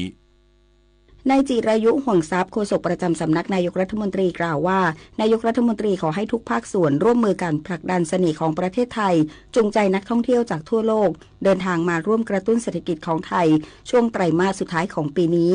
ซึ่งรัฐบาลและหน่วยงานที่เกี่ยวข้องได้จัดกิจกรรมที่หลากหลายรองรับนักท่องเที่ยวไว้ทุกจังหวัดทั่วประเทศเช่นเทศกาลลอยกระทงงานยี่เป่งงานคริสต์มาสงานส่งท้ายปีเก่าต้อนรับปีใหม่งานเทศกาลดนตรีกีฬาอาหารและวัฒนธรรมต่างๆมุ่งหวังดึงดูดนักท่องเที่ยวจากทั่วโลกให้มาประเทศไทยจำนวนมากขณะที่การท่องเที่ยวแห่งประเทศไทยหรือททท.ได้ร่วมกับผู้ประกอบการธุรกิจท่องเที่ยวในพื้นที่17จังหวัดภาคเหนือกว่า550รายจัดโครงการแอวเหนือคนละครึ่งมอบส่วนลด50%ของการใช้จ่ายซื้อสินค้าและบริการในสถานประกอบการที่เข้าร่วมโครงการรวมมูลค่าไม่เกิน400บาทจำนวน 10,000 สิทธิ์ให้แก่นักท่องเที่ยว1คนต่อ1สิทธิ์ด้านนายไพศาลสุขเจริญนายกสมาคมโรงแรมไทยภาคเหนือมั่นใจโครงการแอวเหนือคนละครึ่งจะช่วยกระตุ้นการท่องเที่ยวไทยช่วงปลายปีและกระจายรายได้ไปสู่ผู้ประกอบการเพิ่มขึ้นโดยเฉพาะร้านอาหารและที่พักขนาดเล็กและขอเชิญชวนนักท่องเที่ยวมาสัมผัสความหนาวของภาคเหนือในทุกจังหวัดช่วงไฮซีซั่นตอนนี้เชียงใหม่กับเชียงรายหวังเข้ามาเที่ยวเยอะๆจะได้เพิ่มสัดส่วนของการซื้อในภาพของการกระจายรายได้ไปสู่คนที่เป็นระดับ SME หรือว่าธุรกิจครัวเรือนต่างๆเราอยากเห็นภาพว่าทุกๆภาคส่วนของจังหวัดเชียงใหม่ได้เงินจากการท่องเที่ยวเหมือนกันไม่ใช่เฉพาะแค่ภาพของโรงแรมหรือร้านอาหารขนาดใหญ่ขณะที่นายเทียนประสิทธิ์ชัยพัฒนันท์นายกสมาคมโรงแรมไทยเปิดเผยว่าการจองโรงแรมที่พักในช่วง2เดือนสุดท้ายของปีนี้ซึ่งเป็นช่วงไฮซีซั่นคึกคักอย่างมากโดยพบว่าโรงแรมที่พักในภาคเหนือเริ่มมีการจองเพิ่มขึ้นเชื่อว่าเป็นผลมาจากมาตรการกระตุ้นการเดินทางท่องเที่ยวของรัฐบาลประกอบกับมวลอากาศเย็นของฤดูหนาวนพศรแก้วคำรายงานกระทรวงคมนาคมคุมเข้มความปลอดภัยทางการบินช่วงเทศกาลลอยกระทงโดยเฉพาะประเพณียี่เป่งและกำชับหน่วยงานในพื้นที่สร้างความเข้าใจกับประชาชนเกี่ยวกับแนวปฏิบัติในพื้นที่ระวังเป็นพิเศษนางมณพรเจริญศรีรัฐมนตรีช่วยว่าการกระทรวงคมนาคมกล่าวว่าเพื่อความปลอดภัยในการเดินทางทางอากาศในช่วงเทศกาลลอยกระทงโดยเฉพาะในพื้นที่จังหวัดเชียงใหม่ได้จัดประเพณียี่เป่งอย่างยิ่งใหญ่ทุกปีมีกิจกรรมให้ประชาชนและนักท่องเที่ยวปล่อยโคมลอยโคมควันและบางพื้นที่อาจจัดกิจกรรมที่มีความเสี่ยงและส่งผลกระทบกับการบินจึงสั่งการให้บริษัทวิทยุการบินแห่งประเทศไทยจำกัดประสานงานกับทุกภาคส่วนร่วมบริหารจัดการให้เกิดความปลอดภัยไม่ให้กระทบกับการบินแต่ยังคงส่งเสริมและอนุรักษ์วัฒนธรรมประเพณีอันดีงามของไทยสำหรับปีนี้ประเพณียี่เป่งจัดขึ้นระหว่างวันที่ 14-17 พฤศจิกายน 2567 จึงกำชับให้หน่วยงานในพื้นที่เน้นย้ำการสื่อสารทำความเข้าใจกับประชาชนถึงข้อกฎหมายแนวปฏิบัติและพื้นที่ที่ได้รับอนุญาตให้จุดและปล่อยโคมลอยในพื้นที่ระวังพิเศษโดยเฉพาะพื้นที่ปลอดภัยคือพื้นที่เขตเส้นทางบินเข้าออกบริเวณแนวขึ้นลงของเครื่องบินและบริเวณรอบสนามบินรวมถึงการกำหนดช่วงเวลาให้เครื่องบินหลีกเลี่ยงทำการบินในช่วงเวลาที่มีกิจกรรม รัฐบาลพอใจไทยติดอันดับประเทศที่ร่ำรวยมรดกทางวัฒนธรรมมากที่สุดในโลกประจำปี 2567 ในอันดับที่ 8 จากผลสำรวจของเว็บไซต์ US News and World Report นายจิรายุห่วงทรัพย์โฆษกประจำสำนักนายกรัฐมนตรีเปิดเผยว่าจากการจัดอันดับหัวข้อประเทศที่ร่ำรวยมรดกทางวัฒนธรรมมากที่สุดในโลกประจำปี 2567 บนเว็บไซต์ US News and World Report ประเทศไทยติดอันดับที่ 8 จากทั้งหมด 89 ประเทศถือเป็นอันดับสูงสุดของประเทศแถบเอเชียโดยมีหลักเกณฑ์พิจารณาจากคุณลักษณะของประเทศ 5 ประการประกอบด้วยมีวัฒนธรรมที่เข้าถึงได้มีประวัติศาสตร์อันรุ่งเรืองมีอาหารที่ยอดเยี่ยมมีสถานที่ท่องเที่ยวทางวัฒนธรรมมากมายและมีสถานที่ท่องเที่ยวทางภูมิศาสตร์เป็นจำนวนมากนายกรัฐมนตรีสั่งการให้ใช้ทวัดบุรีโมเดลของจังหวัด101เป็นแผนแก้ปัญหายาเสพติดนำร่อง10จังหวัดทั่วประเทศนางสาวแพทองธารชินวัตรนายกรัฐมนตรีระบุว่าจากการลงพื้นที่อำเภอทวัดบุรีจังหวัด101ได้สั่งการแก้ปัญหายาเสพติดโดยให้ใช้ทวัดบุรีโมเดลขยายผลการดำเนินการไปยังพื้นที่ต่างๆตามภูมิภาคโดยเริ่มที่จังหวัดนำร่อง10จังหวัดได้แก่เชียงใหม่อุทัยธานีปทุมธานีประจวบคีรีขันธ์สกลนครนครพนมระยองนครศรีธรรมราชตรังและนราธิวาสให้สำนักงานคณะกรรมการป้องกันและปราบปรามยาเสพติดจัดทำฐานข้อมูลกลางให้ทุกฝ่ายได้รับทราบข้อมูลร่วมกันขอให้ตัดวงจรการค้ายาเสพติดรายสำคัญปฏิบัติการกวาดล้างผู้ค้าในพื้นที่แพร่ระบาดยึดอายัดทรัพย์เอาผิดอย่างจริงจังและเด็ดขาดบำบัดรักษาโดยขอให้สำนักงานคณะกรรมการป้องกันและปราบปรามยาเสพติดองค์กรปกครองส่วนท้องถิ่นกระทรวงมหาดไทยกระทรวงสาธารณสุขตำรวจทหารทำงานอย่างบูรณาการเพิ่มสถานพยาบาลเพื่อรองรับการบำบัดรักษาให้เพียงพอและจัดให้มีการฝึกอาชีพเพื่อไม่ให้เกิดกระบวนการกลับไปใช้ยาเสพติดซ้ำพร้อมขอให้ดำเนินการเรื่องศูนย์ฝึกอาชีพให้เพียงพอด้านนายภูมิธรรมเวชยชัยรองนายกรัฐมนตรีและรัฐมนตรีว่าการกระทรวงกลาโหมสั่งการให้เหล่าทัพใช้เครื่องมือยุทโธปกรณ์และทรัพยากรที่มีในการป้องกันปราบปรามสกัดกั้นยาเสพติดแนวพื้นที่ชายแดนและพื้นที่ตอนในของประเทศกวดขันกวาดล้างตัดวงจรการค้ายาเสพติดตลอดจนเตรียมสถานพยาบาลในสังกัดของเหล่าทัพเพื่อฟื้นฟูและบำบัดผู้ติดยาเสพติดอย่างครบวงจรพนิษฐ์นาถ ขวัญแสนสุขรายงานนายกรัฐมนตรีเตรียมเข้าร่วมประชุมความร่วมมืออนุภูมิภาคลุ่มแม่น้ำโขงที่สาธารณรัฐประชาชนจีนระหว่างวันที่ 6 ถึง 7 พฤศจิกายนนี้เพื่อผลักดันการเชื่อมโยงภูมิภาคแบบไร้รอยต่อนางสาวแพทองธารชินวัตรนายกรัฐมนตรีมีกำหนดการเดินทางไปนครคุนหมิงสาธารณรัฐประชาชนจีนเพื่อเข้าร่วมการประชุมสุดยอดผู้นำแผนงานความร่วมมือทางเศรษฐกิจในอนุภูมิภาคลุ่มแม่น้ำโขง6ประเทศครั้งที่ 8 ระหว่างวันที่ 6 ถึง 7 พฤศจิกายนนี้มีประเทศที่เข้าร่วมคือไทยจีนกัมพูชาสปป.ลาวเมียนมาและเวียดนามรวมทั้งธนาคารพัฒนาเอเชียสำหรับประเด็นที่ไทยจะผลักดันคือกระชับความสัมพันธ์และขยายความร่วมมืออย่างรอบด้านและครอบคลุมทุกมิติส่งเสริมการพัฒนาขีดความสามารถทางการแข่งขันเน้นการเชื่อมโยงแบบไร้รอยต่อและการรวมตัวของอนุภูมิภาคลุ่มน้ำโขงเพื่อการพัฒนาด้านเศรษฐกิจและภาคประชาชนอย่างยั่งยืนรวมทั้งการร่วมกันแก้ปัญหาต่างๆเช่นอาชญากรรมแก๊งคอลเซ็นเตอร์และยาเสพติดต่อจากนี้ไปขอเชิญรับฟังไทยคู่ฟ้ารัฐบาลขึ้นทะเบียนทุเรียนบางนาราของจังหวัดนราธิวาสเป็นสินค้า GI หรือสิ่งบ่งชี้ทางภูมิศาสตร์โดยเป็นทุเรียนพันธุ์หมอนทองก้านยาวชะนีและมูซังคิงเนื้อละเอียดสีเหลืองหรือเหลืองเข้มรสชาติหวานมันมีกลิ่นเฉพาะตัวตามสายพันธุ์ปลูกแถบลุ่มน้ำสายบุรีและเทือกเขาสันกลาคีรีครอบคลุม9อำเภอด้วยวิถีของเกษตรผสมผสานและความได้เปรียบทางภูมิศาสตร์ที่อุดมสมบูรณ์ทำให้ทุเรียนบางนารามีชื่อเสียงและเป็นที่ต้องการของตลาดทั้งในและต่างประเทศสร้างรายได้กว่า 2,500 ล้านบาทต่อปีปัจจุบันไทยมีสินค้า GI 212 รายการทั่วประเทศมูลค่ากว่า 76,000 ล้านบาทต่อปีและจะเดินหน้าผลักดันเพื่อยกระดับคุณภาพและมาตรฐานสินค้าท้องถิ่นไทยอย่างต่อเนื่องผู้สนใจอุดหนุนสินค้า GI ได้ที่ Facebook GI Thailand ค่ะสื่อสารภารกิจรัฐบาลกับสำนักโฆษกสำนักเลขาธิการนายกรัฐมนตรี ข้าราชการต้องแยกเรื่องส่วนตัวออกจากตำแหน่งหน้าที่และยึดถือประโยชน์ส่วนรวมของประเทศชาติเหนือกว่าประโยชน์ส่วนตนสารประโยชน์ของชาติและปวงประชาอีกหนึ่งหัวข้อเรื่องจริยธรรมที่ข้าราชการพลเรือนทุกคนพึงควรปฏิบัติทำความดีเพื่อชาติไทยอย่าว่าหลอกตาเลยตาแก่แล้วผู้สูงอายุยุคใหม่รู้เท่าทันสื่อด้วยคาถารู้ทันสื่อ4 คำง่ายๆหยุดยับยั้งตนเองอย่าด่วนเชื่ออย่าด่วนซื้อ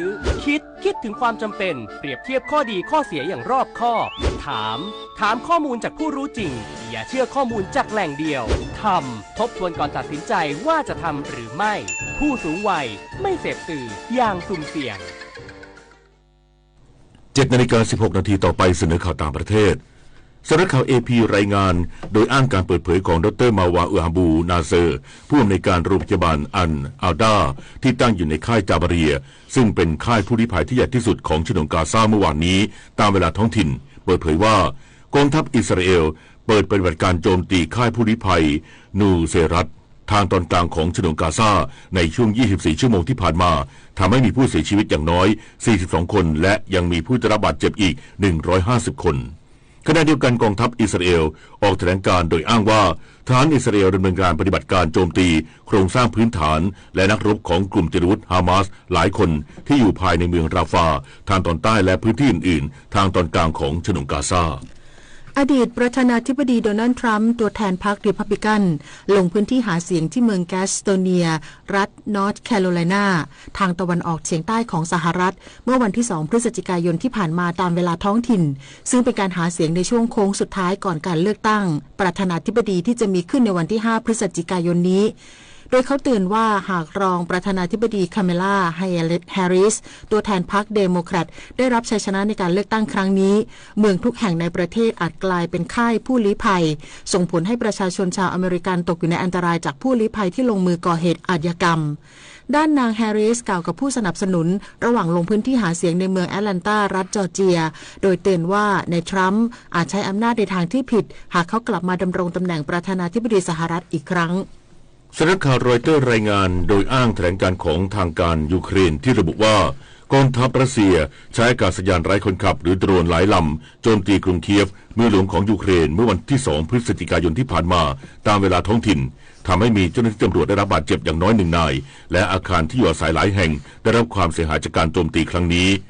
ด้านพลเอกเซอร์ฮีป๊อปโกหัวหน้าฝ่ายบริหารทางทหารของกรุงเคียฟยืนยันว่าโดรนของกองทัพรัสเซียทุกลำที่มุ่งหน้าโจมตีพื้นที่ดังกล่าวถูกกองกำลังยูเครนทำลายหมดแล้วขณะที่กองกำลังยูเครนรายงานว่า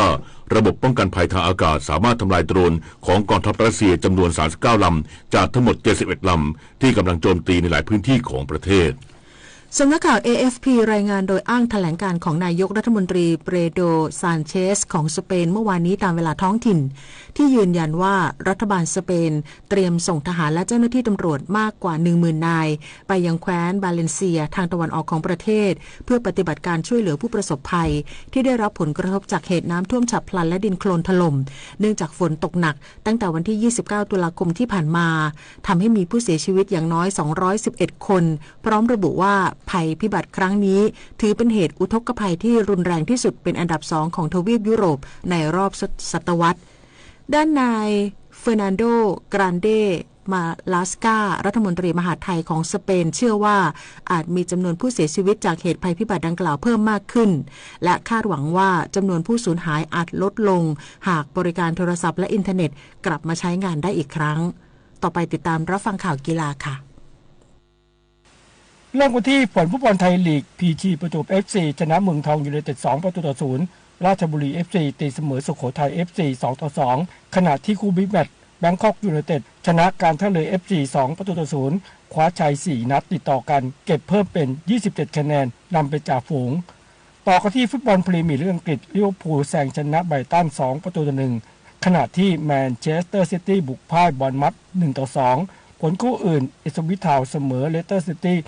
1-1 ฟอเรสต์ชนะเวสต์แฮม 3-0 เซาท์แฮมป์ตันชนะเอเวอร์ตัน 1-0 และวูฟแฮมป์ตันเสมอคริสตัลพาเลซ2-2ทางด้านฟุตบอลกันโชซีเรียอาอิตาลียูเวนตุสบุกชนะอูดิเนเซ่2-0ผลคู่อื่นโบโลญญาชนะเลสเช่ 1-0 ขณะที่ลาลิก้าสเปนโอซาซูนาชนะบิยาริล 1-0 และจิโรนาชนะเลกาเนส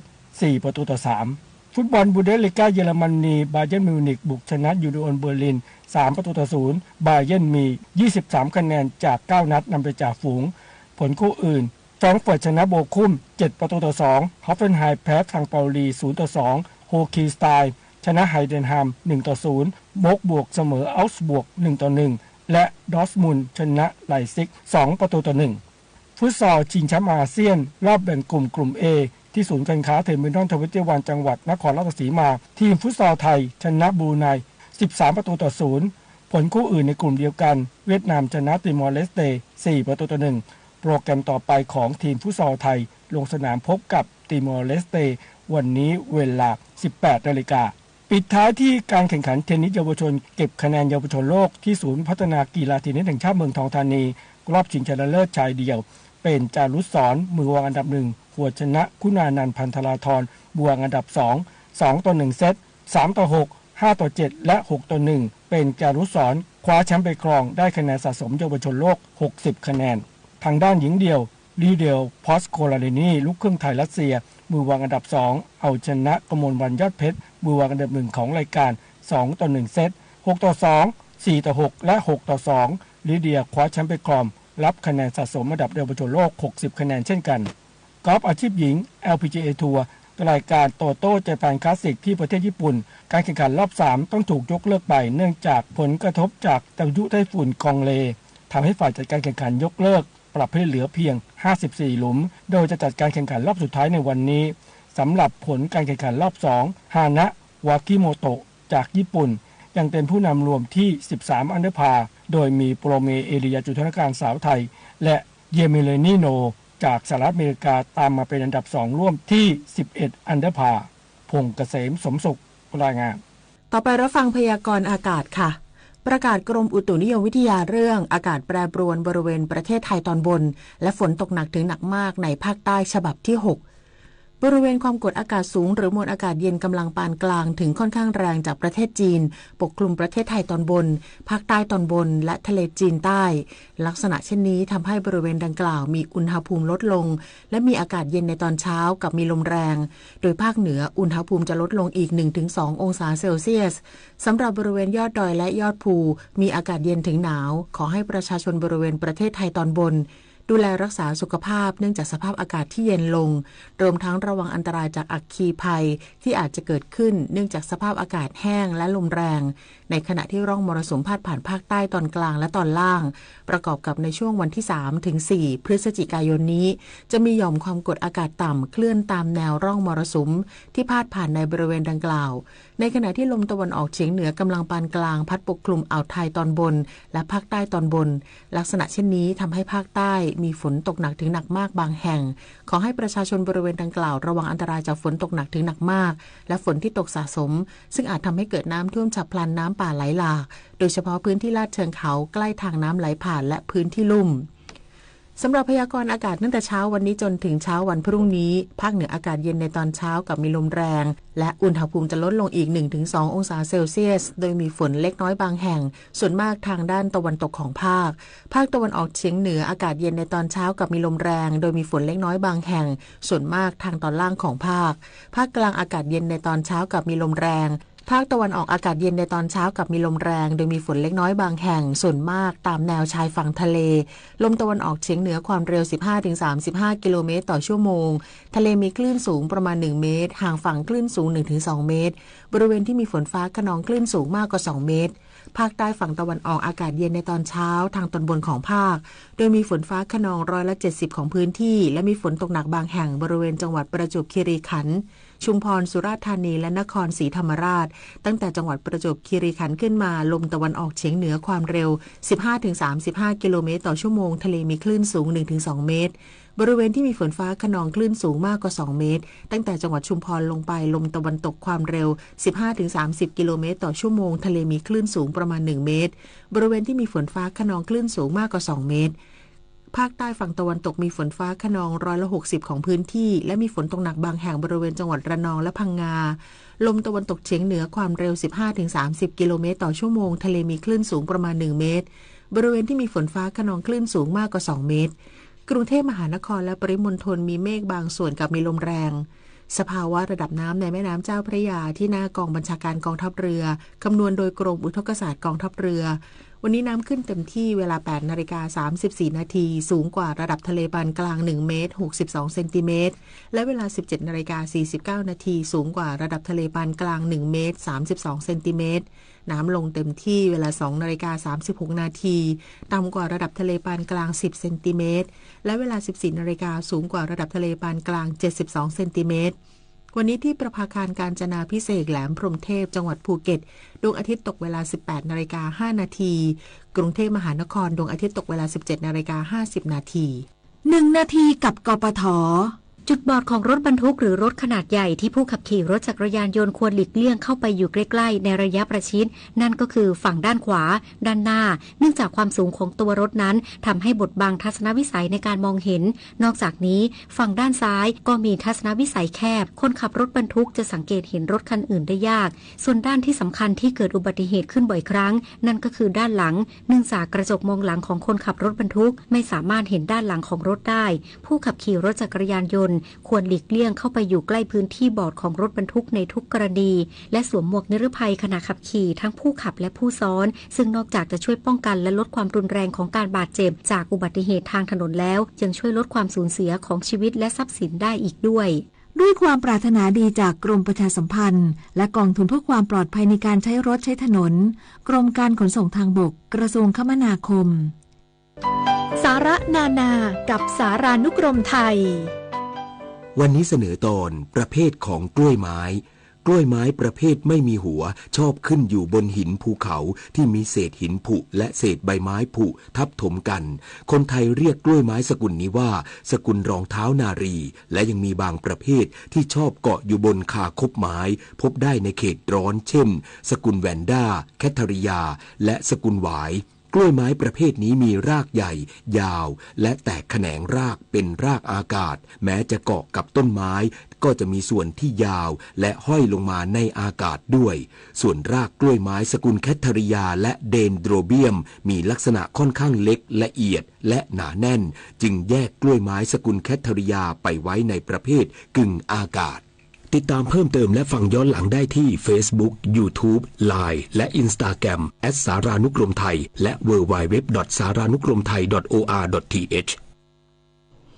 สำหรับในช่วงที่2ติดตามรับฟังคุณวิกรมกรมดิษฐ์จะมาวิเคราะห์เกี่ยวกับแนวทางที่ประเทศไทยกับประเทศจีนจะพัฒนาเศรษฐกิจร่วมกันได้ในอนาคตค่ะประเทศชาติจะเป็นปึกแผ่นมั่นคงได้ก็ด้วยคนไทยทุกหมู่เหล่าพร้อมเพรียงกันปฏิบัติหน้าที่ของตนโดยมีอุดมคติและจุดมุ่งหมายอย่างเดียวกันคือประโยชน์สุขของทุกคนในชาติพระบรมราโชวาทพระบาทสมเด็จพระเจ้าอยู่หัวพรหมธิดาธิปยานนท์บรรณาธิการข่าววโรกามังกรพิษและพิญโยรุ่งสมัยอ่านตั้งแต่มีบ้านก็เหมือนกับฝันที่เป็นจริงแต่ก็ต้องแลกกับฝันอื่นๆที่อยากทำอ่ะอย่าให้ความฝันอื่นๆต้องหยุดลงเพราะดอกเบี้ยบ้านย้ายบ้านมาอยู่กับออมสินครับดอกเบี้ยต่ำผ่อนสบายกับสินเชื่อเคหะรีไฟแนนซ์รับดอกเบี้ย 0% ต่อปี3เดือนแรกกู้สูงสุด 110% อัตราดอกเบี้ยเฉลี่ย3ปี 2.99% ต่อปียื่นกู้ที่ธนาคารออมสินทุกสาขาตั้งแต่วันนี้ถึง15มกราคม68กู้เท่าที่จำเป็นและชำระคืนไหวอัตราดอกเบี้ยที่แท้จริงอยู่ระหว่าง 1.980% ถึง 6.345% ต่อปีธนาคารออมสินเป็นลูกค้าเราเท่ากับช่วยสังคมกลับมาแล้วกับเทศกาลท่องเที่ยวแม่เมาะครั้งที่ 28-10 พฤศจิกายน 2567 ณ สวนพฤกษชาติกฟผ.แม่เมาะจังหวัดลำปางพบกับศิลปินนักร้องชื่อดัง 8 พฤศจิกายนการทศนะแจ๊สสปุกนิกป้าพิยองกุ๊กกุ๊กและตื่นตาตื่นใจกับบอลลูนแฟนซี 9 พฤศจิกายนเนยนฤมลซาร่าซาโรลาพอลิแคท 10 พฤศจิกายนเพลสเซลส้มมารีหญิงหลีชิมช็อปชิลตลอดวันและกิจกรรมร่วมสนุกอื่นๆอีกมากมายแล้วพบกันนะครับกลับมารับฟังข่าวในช่วงที่2ครับท่านผู้ฟังครับในช่วงสร้างบ้านแปลงเมืองโดยคุณวิกรมกรมดิษฐ์วันนี้จะวิเคราะห์เกี่ยวกับแนวทางที่ประเทศไทยกับประเทศจีนจะพัฒนาทางเศรษฐกิจร่วมกันได้ในอนาคตขอเชิญติดตามรับฟังครับ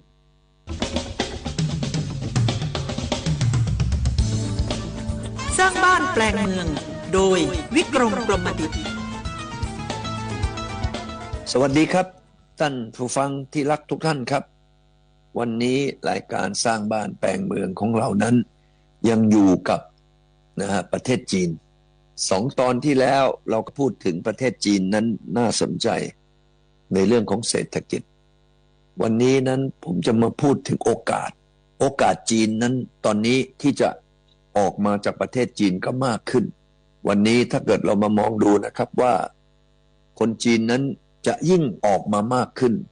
เพราะว่าแนวโน้มของการเลือกตั้งในอเมริกาคิดว่ามีโอกาสที่โดนัลด์ทรัมป์จะเป็นประธานาธิบดีอีกครั้งหนึ่งโดนัลด์ทรัมป์มีนโยบายที่ต่อต้านจีนแล้วมีนโยบายที่จะขึ้นภาษีนะครับสินค้าจีนและมีนโยบายที่จะเจาะยางจีนฉะนั้นอะไรที่เกี่ยวกับว่าจะทำยังไงให้จีนมีการเติบโตที่ช้าลงโดนัลด์ทรัมป์ก็จะทำฉะนั้นสถานการณ์ของจีนในอีก4 ปีข้างหน้าถ้าเกิดโดนัลด์ทรัมป์ได้มาเป็นประธานาธิบดีจริงๆแล้วนั่นนะครับก็อยากจะบอกได้ว่าคนจีนจะต้องออกมาอีกมากมายเลยทีเดียววันนี้ถ้าเกิดเราเห็นว่าคนจีนออกมามากมายแล้วเหล่านั้นซึ่งมีคนไทยเป็นจำนวนมากที่ก็มีเชื้อสายจีนผมอยากจะเสนอนะครับว่าเหล่านั้นตอนนี้ควรจะต้องเรียกว่าหาโอกาสที่จะไปร่วมไม้ร่วมมือกับจีนมากขึ้นผมเชื่อว่า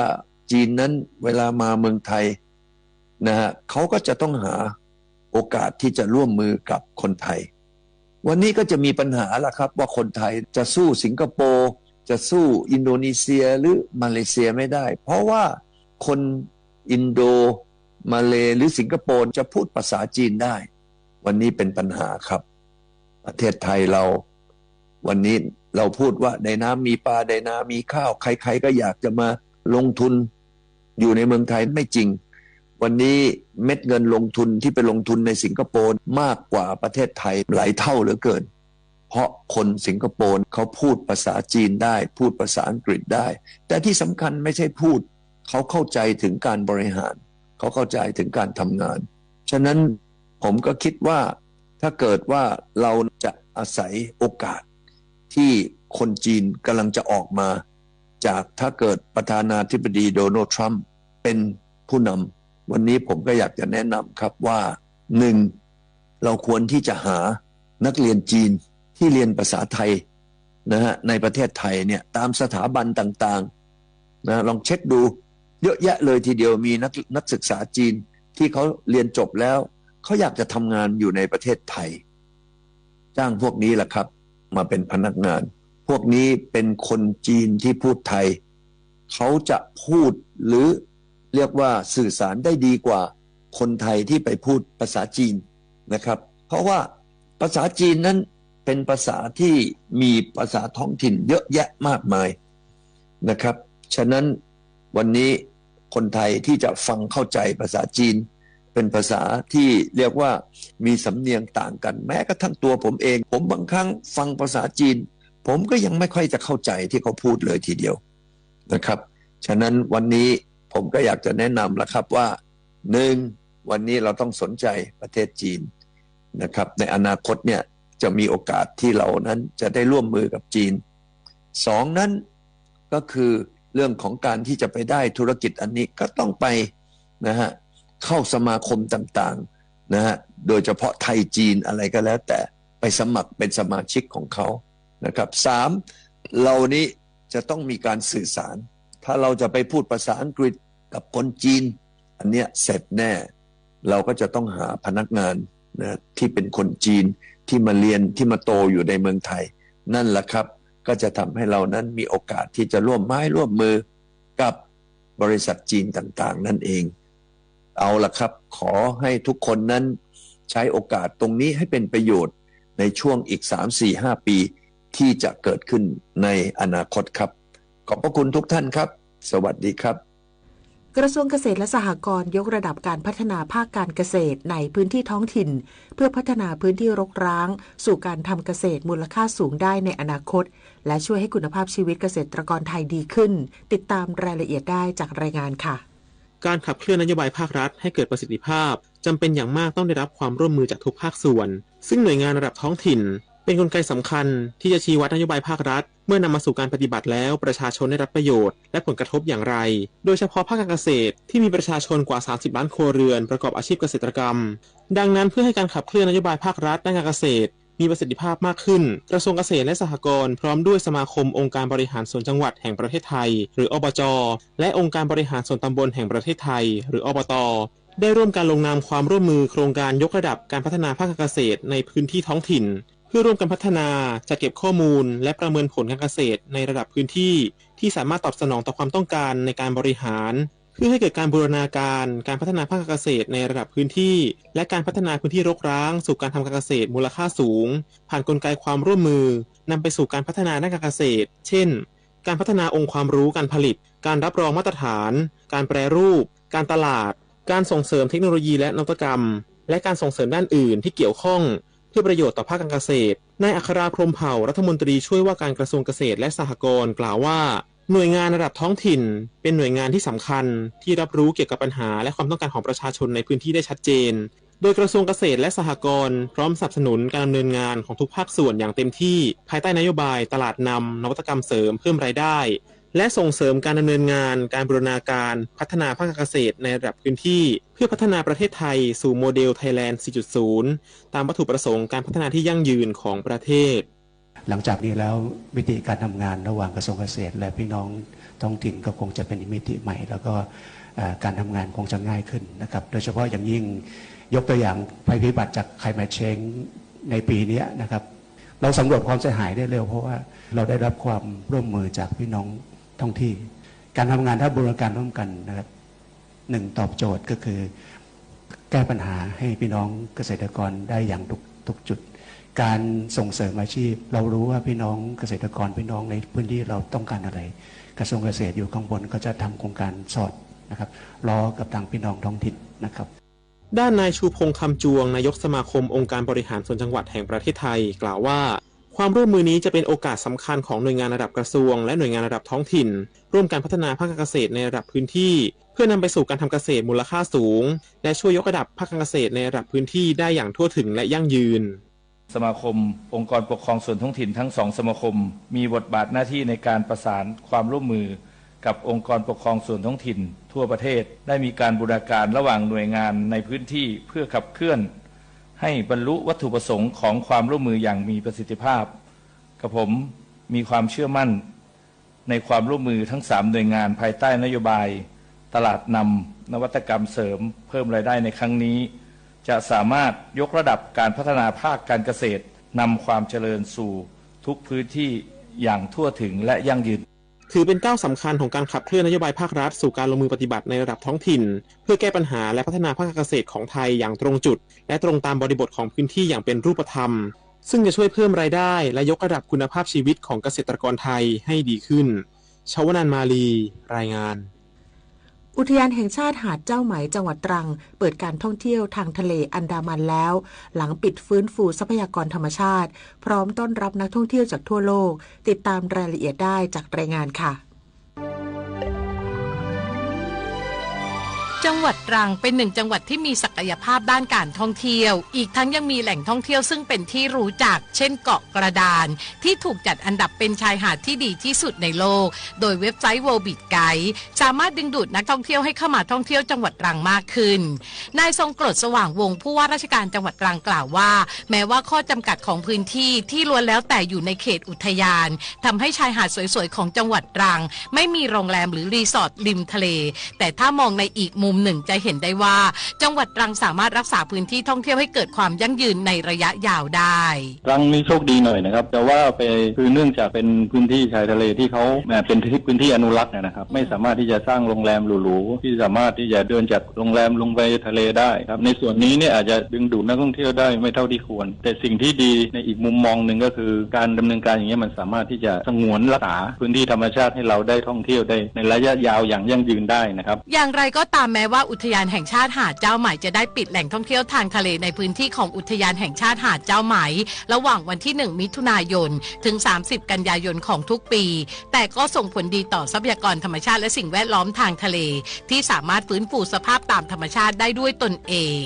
มองได้หลายมิตินะครับมิติเรื่องของธรรมชาติเนี่ยผมว่าธรรมชาติได้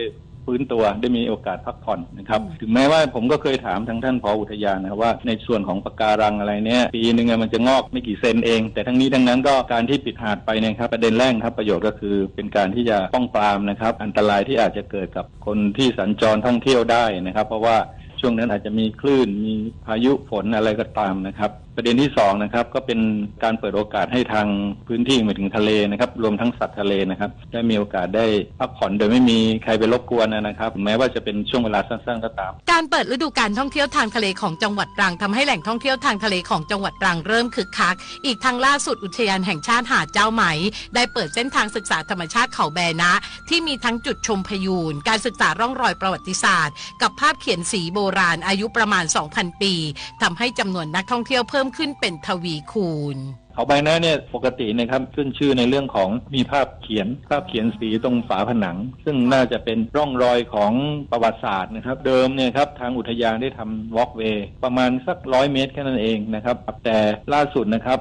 ท่านผู้ว่าท่านขจรศักดิ์นะครับได้ขอรับงบประมาณสนับสนุนจากกลุ่มจังหวัดนะครับในการทำวอล์กเวย์นะครับอ้อมไปด้านขวานะครับต่อจากทุ่นลอยน้ำนะครับทำเป็นบันไดขึ้นไปแล้วก็ทุ่นลอยน้ำอ้อมมาไปเป็นแหล่งชมวิวการก่อสร้างเพิ่งเสร็จสิ้นไปนะครับแล้วก็มีการเปิดตัวนะครับเป็นแลนด์มาร์คที่น่าดูนะครับเพราะว่าตรงนี้เนี่ยเป็นจุดสำหรับไว้คอยชมดูพยูนนะครับก็เปิดตัวไปเรียบร้อยวันก่อนผมก็ไปตรวจดูนะครับก็มีนักท่องเที่ยวนะครับทั้งในพื้นที่แล้วก็ต่างพื้นที่ก็มารู้สึกว่านักท่องเที่ยวมาเยอะเป็นทวีคูณนะครับตรงนี้นะครับทางนี้ผู้ว่าราชการจังหวัดตรังได้เชิญชวนนักท่องเที่ยวให้มาสัมผัสความสวยงามของทะเลตรังสวรรค์แห่งอันดามันที่เงียบสงบเป็นธรรมชาติซึ่งนอกจากจะมีทะเลที่สวยงามแล้วยังมีเสน่ห์เรื่องอาหารที่อร่อยขึ้นชื่อจนกลายเป็นยุทธจักรอาหารอร่อยจังหวัดตรังจึงเป็นความงามแห่งอันดามันที่นักท่องเที่ยวไม่ควรมองข้ามยศพรนะคะไกลศรีสวท.ตรังรายงาน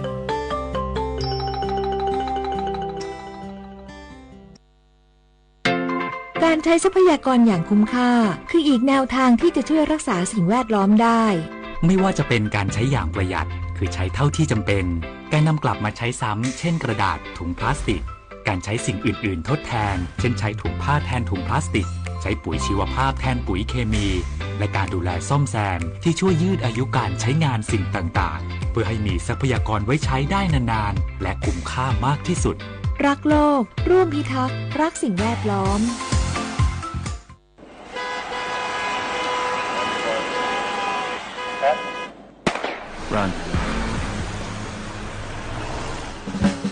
อย่าให้ทางม้าลายกลายเป็นลู่วิ่งเพราะเป็นพื้นที่ต้องเร่งรีบเสี่ยงชีวิตทุกครั้งที่ข้ามขับขี่รถด้วยความระมัดระวังเพียงแค่คุณยกคันเร่งเหยียบเบรกหยุดรถให้คนข้ามทางม้าลายจะไปยากอะไรจริงไหมครับ